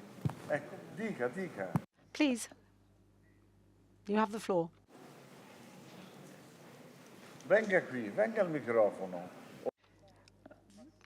There is a roving mic which should be brought to you shortly. Good morning, everybody. My name is Sandra Mefire from the Rome Sant'Egidio community. I am from Cameroon, a French-speaking country. I am happy to have had the opportunity to listen to the Secretary General of the Organisation Internationale de la Francophonie. She rightly pointed out that leaders are unable to keep the situation under control. We have seen this in Sant'Egidio. We have seen many women come to us with their children. And this is an indication of how leaders have failed to do their job. They have forgotten the meaning of human being. Human being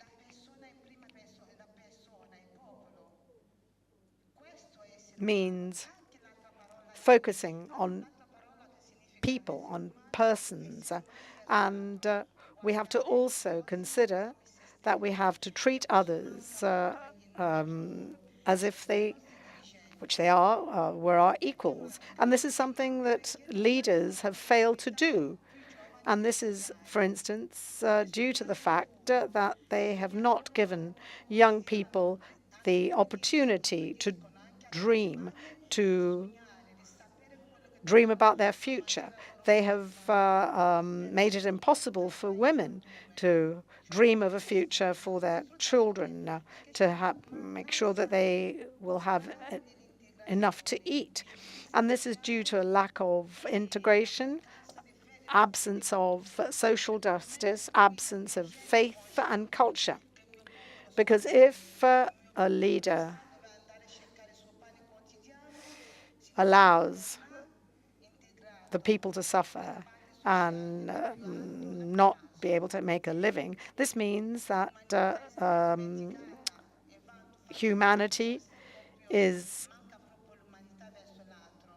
forgotten, and these walls must fall. But this will happen only once that leaders consider everyone as equal. I sympathize with the people in Niger, in Chad, in Peru, people who've been marginalized. And that is why we witness these coups, because we know that any coup obviously brings in its wake huge amount of problems. Thank you.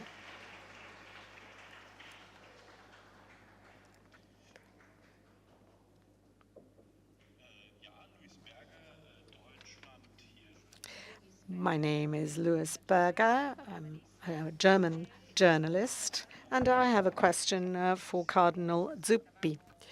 We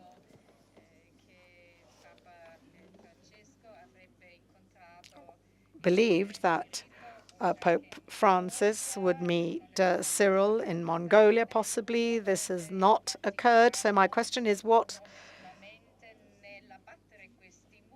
role is the Vatican likely to play in the near future to tear down these walls, and what initiatives can we expect from the Vatican when it comes to tearing down walls? I'm from Poland. My name is Anna. And I have just one question, because as we know, we have now new wall in our border with Belarus. And our politicals, even bishops, they say that we need this wall for our protection. But the young people in Poland, then they don't accept this wall. And my question is what we can do to change the situation there, what we can do to help the people who lost their life there, and they still in our forest. They waiting for help. And for us, it's very important to have some ideas to help them and to resolve the situation. Thank you.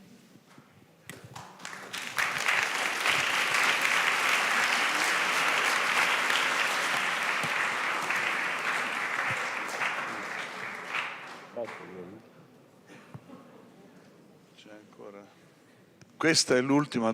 This is going to be the last question. Unfortunately, I know that you would like more time, but there is no time. My name is Agostino. I'm from Italy, Sardinia, the island of La Maddalena in particular, and my church is the Lady of Peace, and that is our commitment. In our island, there's a wall. On the island of La Maddalena, we have the military section, and the purpose of that wall was defense. But today, in general, young people are not told about peace. You can't talk about peace in schools because it is considered religious. In sports, you don't talk about peace because it's only about conflict. And when we work, we don't talk about peace, but we talk about conflict. And in bars, cafes, people don't talk about peace, but they talk about what they do, what they look like, etc. There's no space for peace.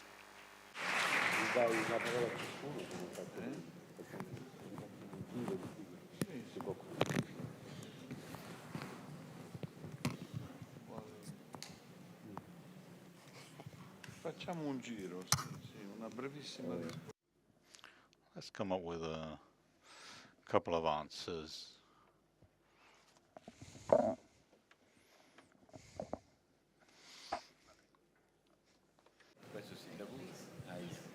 That's mine?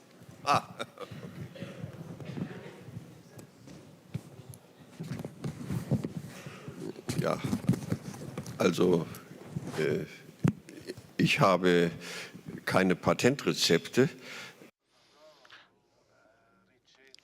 I don't have a recipe, a solution for everything, an answer for everything, but I'd like to say a couple of things.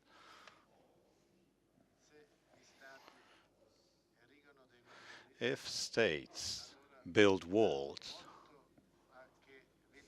then this is closely linked to the internal, to the domestic situations in that specific country and the citizens of that country.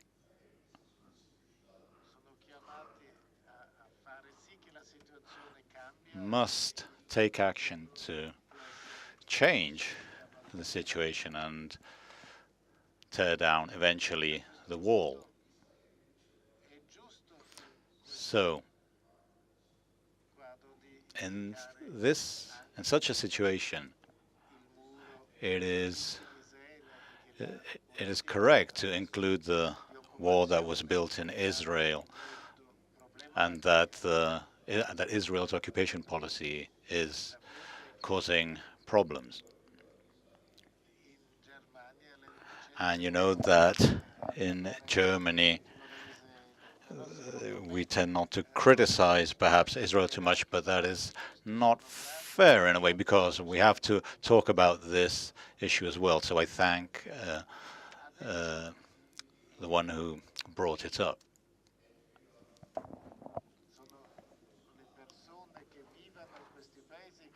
It is the people who live in these countries that can do something and take action and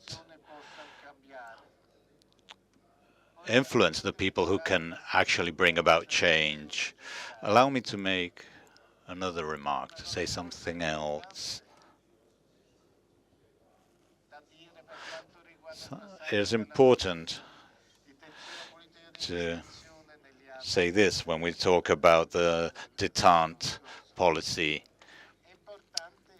years of the past century. It is important to consider things from the standpoint of other people as well, in order to better understand why the other party, the other side, follows a specific approach and have certain ideas. I think this is absolutely basic, but it is important to stress this, because this goes for all conflicts.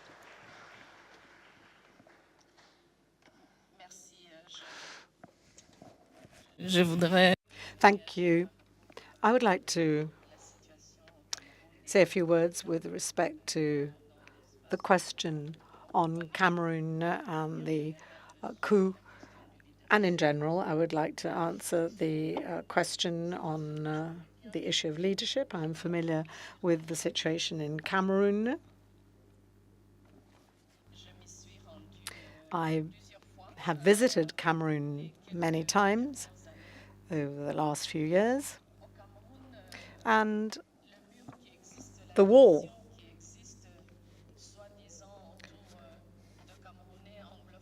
between English-speaking and French-speaking communities in Cameroon is not really the main point. What we witness in Cameroon is a lack of leadership, because Africans who speak more than one language are aware that that certainly is not the cause behind these differences, these divisions. And as I was saying earlier, the problem is that leaders have failed to understand two things. Firstly, they fail to recognize the privilege that they have and the responsibility that comes with being a leader. Yes, of course, there is recognition, visibility, but a sense of responsibility is actually really hard to find. So leading without understanding the responsibilities that come with leadership, I think, is one of the causes of the current crisis. And secondly, leaders have failed to understand that good leadership requires empathy. And you must have an interest in the quality of life of the people you lead. Leaders must be concerned about people's well-being. Why have we seen so many coups in the Sahel region and recently in Cameroon? Why do these young soldiers decide to, let's say, take power and are let's say, supported by these populations? Well, this is because these populations are without, let's say, any sense of direction, and therefore they welcome any form of change, whereas time has come for us to tackle the issue of governance, not just political governance, but also economic, social, community-based governance. So how should leaders lead their communities? This is the problem. I was particularly struck by the words of the last member of the audience from Sardinia. He said, yes, we have conferences about peace, but nobody really talks about peace in our ordinary, let's say, life. You don't have to be a cardinal to carry the flag of peace. Peace is something that every citizen needs. And it's true that young people particularly talk about all sorts of things, but not about peace. And I think that we have to really wake up to this lack of peace that the world is affected with. And we have to educate people, starting with the young. And I was particularly struck by this remark because we try and achieve peace, but we very rarely talk about peace in our ordinary life. Thank you.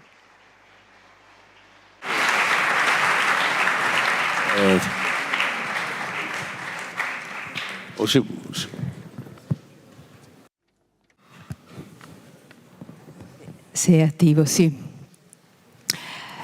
So that is food for thought we got from the floor. Very valuable, that can allow us to focus more on all the elements that have emerged this morning and that we will be able to consider until tomorrow. I'll try to sum up the thoughts I had when I was listening to you. I think that while summing up the several speeches, we have to picture two processes, and one is bottom-up and one is top-down. The bottom-up process is a process that I see. I see all of you. You only see us sitting here. The bottom-up process is you, is all of us, is well-informed civil society, the movements we talk about, the realities that throughout the decades have been built and that are working in this regard. Bottom-up processes focus on education that must be present in all social classes, in families, in schools, through solidarity. Solidarity actions allow you to form your own personality. So you must acknowledge the other. Peace, democracy are no longer technical institutional functions. These are positions, these are stances. Peace, democracy, as Pope Francis said, means looking at the needs of your neighbor and helping him in time of need, acknowledging the other person, acknowledging their needs, their specificity. Paradoxically, social media can help us do this. What our friend from Sardinia said goes back to this. Somehow the social media, we talk about dialogue, and there are a lot of young people here in attendance. So social media somehow represent the explosion, the real boom of the dialogue, but they also focus a lot on our individuality, because that's when we project the whole existence. We project ourselves because we want others to appreciate what we're doing. So paradoxically, social media are the exclusive polarizations of oneself. And in order to need someone else, you have to go beyond this sphere. And this does not mean giving up your own identity. It simply means acknowledging that there is someone else and talk to that other person. That can be an individual or a collective project. And this is the weapon. I'll use this term as in its original meaning, the tool, the instrument that allows you to achieve the result you wish to achieve. And then we have the top-down process, the top-down approach. What can we ask of a civil, well-informed society? Two goals: the multilateral dialogue. Lapira always mentioned this constantly. He wanted a three-party talks with Israel, Palestine, and Arab countries. So, three-party talks based on new dialogue between these three faiths on a land that had been torn apart. So for Lapira, this model for peace talks was the peace talk model for the whole world. So he was focusing on the rebirth of the major supranational and international bodies. This is the history of the second half of the 20th century. Lapira, when assessing the war, mentioned something that was truly history-making. Before the atomic era, he had a traditional view of the war, meaning that the war is good, is necessary, but the atomic weapon, nuclear weapon, changed things radically. That's when mankind is facing a new challenge, and that's where we must had to face a new kind of future, starting in 1948 with the creation of the United Nations. That's the real novelty of our time. The international community, through its bodies, it must guide, it must drive solutions and hold back conflicts. Lapira was a jurist. He was an ex-Roman law expert. He knew how justice came about among men, not talk about divine justice. When the trial came about, the trial replaced private violence with law. The conflict between two private parties before law was established, before the trial was established that came about under Roman law, conflicts were solved through the law of the strongest, who stronger wins. But now the conflict is solved by a third party body that mediates and finds a solution through the trial. So this is an institution that turns private violence into justice. So this is the model that Lapira implements in his models. This is solutions. Conflicts between states must end up just like the conflicts between private parties. No one would ever say to two parties in conflict, go on, fight and see who wins. No, you turn to the authorities, to the community, to the legal bodies. That's how we can find a solution. That is the model proposed by Lapira. Thank you.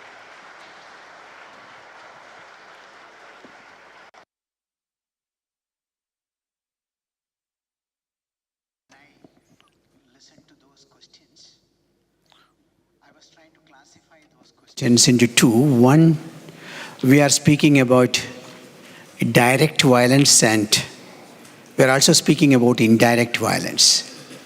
When we speak about wars and war, we can see it, so it is direct violence. And when we listen to questions from the Roma community or people who are migrating out of distress, they are speaking about indirect violence. So what I understand, younger generation today are angry about this quantum of violence that we are facing in the society. And anger is not going to help, because anger is good, anger is a lot of energy. But how do we help our younger people to understand how can they divert their anger into positive action, creative action, so that we can contain the level of violence that is there in the society? So using anger as an instrument and converting it into positive action is one thing that we need to work on. That is a challenge, and I hope in the coming days, young people can work on it. The second question that is coming to my mind is that you are speaking about violence. See, the companies that are selling violence, marketing violence, they do a lot of research, innovation, and investment. You know that. The companies who are into marketing violence, they are very active in research and innovation and investment. And people who believe in non-violence don't do much. We are only criticizing violence, we are only crying about violence, but doing very little in terms of inventing new methods of non-violent action through which we can contain that large violence, whether it is direct or indirect in the society. So I think these questions are very important. We need to go deeper into it, but we need a new generation of young people who really understand how to deal with this large violence that is in front of you. That's how I want to respond to that question. Thank you.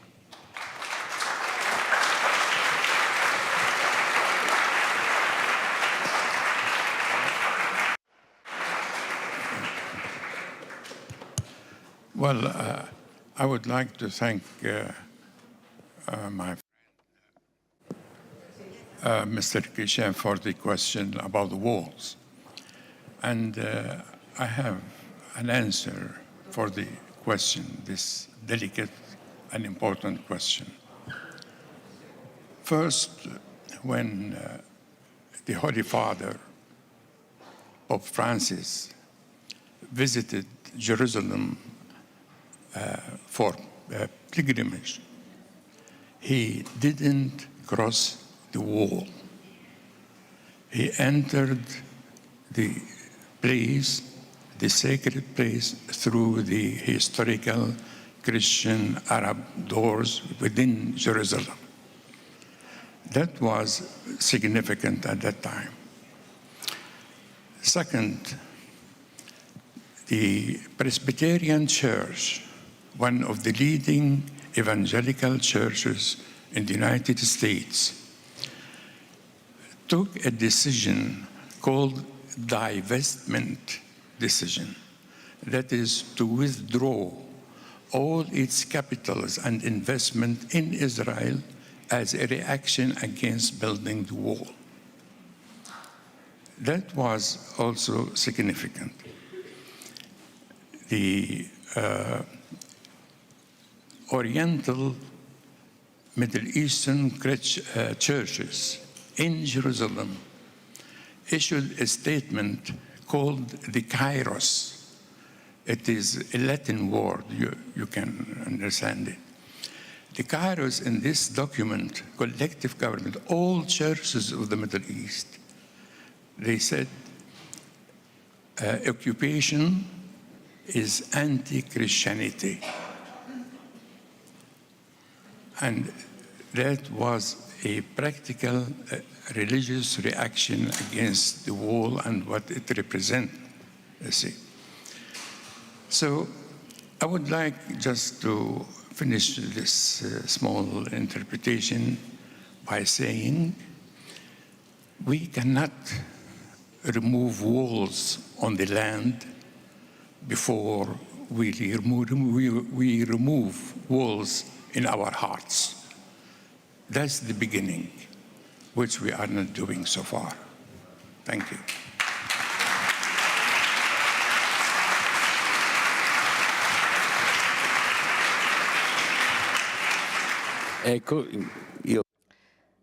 Actually, that's exactly what I had in mind. I think that the most dangerous walls that we need to tear down are invisible walls. And we all must work for peace. We know that there is a lot to be done. Maybe we should step up our efforts because we know that there are many who are very good at building walls, and they do this because they hold out the illusion that walls can protect us from fears. There's reference to those people who are suffering, who are living in the woods, in the forests in Belarus. There are many hidden, invisible forms of suffering. And there are many peace builders who really must work to ensure that peace can be built, walls will no longer be needed, and we will learn to live together. The result won't be chaos, on the contrary, and we must understand our need to exchange with others. We mustn't protect ourselves, but we must reach out. Well, as to the question that was addressed to me, well, Pope Francis is a dreamer. He never stops dreaming. He never stops working towards ensuring that wars may end. And so he continues to be driven by this commitment. He continues to try and tackle problems and to make sure that we can all live together, side by side. Lastly, rights are fundamental.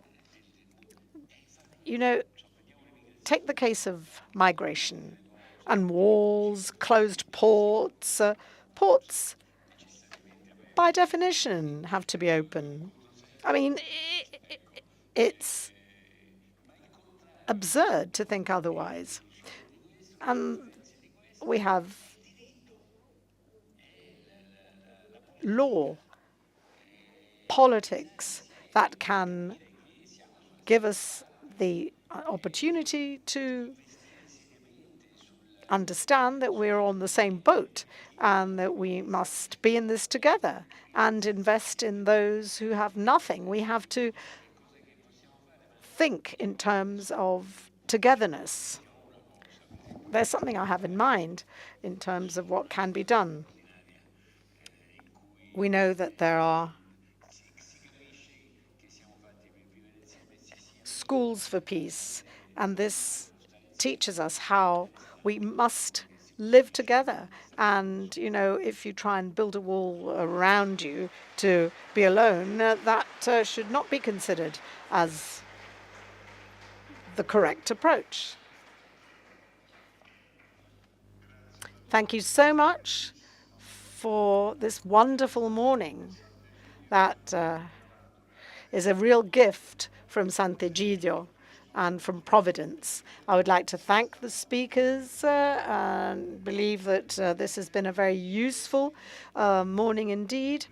I have three concluding remarks to make. Firstly, I recall a meeting attended by a great figure of Islam who was profoundly religious, though he was a politician, and he made the following statement.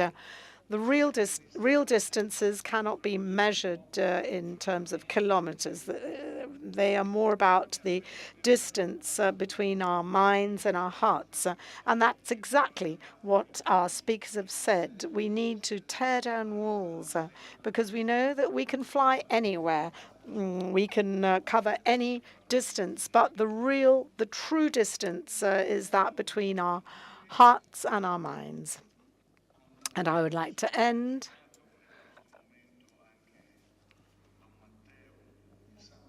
making reference to the Holy Father, who was also mentioned by Matteo. Since the first meeting on the Mediterranean held in 2019 in Bari, I have been constantly thinking about the words the Holy Father spoke, words that resonate in my mind and mostly in my heart.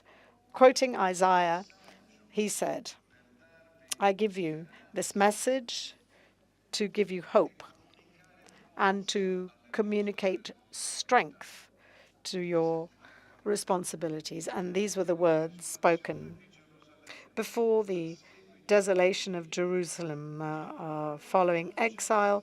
The prophet continued to see ahead a future of peace and prosperity. That is the future we want to see. And the Holy Father recalled the words of Isaiah. They will rebuild the old ruins. They will restore the desolate wastelands that have been with us for generations. And then he paused and said, "This is the task the Lord entrusts you with for this beloved Mediterranean. The task is that of re-establishing those bonds that have been broken, rebuild those cities that have been destroyed by violence. An example, of course, is Ukraine. And bring back life and flowers in barren lands. Rekindle hope in those who have lost it. But, dear friends, that is what we're here for." And finally, the Holy Father concluded, inviting those who are inward-looking to not fear their brothers and sisters, because I believe that the theory of the enemy is an ideological construct, and this is something that must be torn down. And the Pope concluded by saying we must look at this sea, which has become a cemetery, as a place for future resurrection and hope. Thank you to Sant'Egidio for this wonderful opportunity to come together. Bridges, not walls. This is something that Lapida invoked. And Pope John Paul II said this with reference to the wall in Palestine that was mentioned. He said, "Do not build walls, but bridges," when referring to that wall. So thank you once again for this wonderful opportunity you have given us all.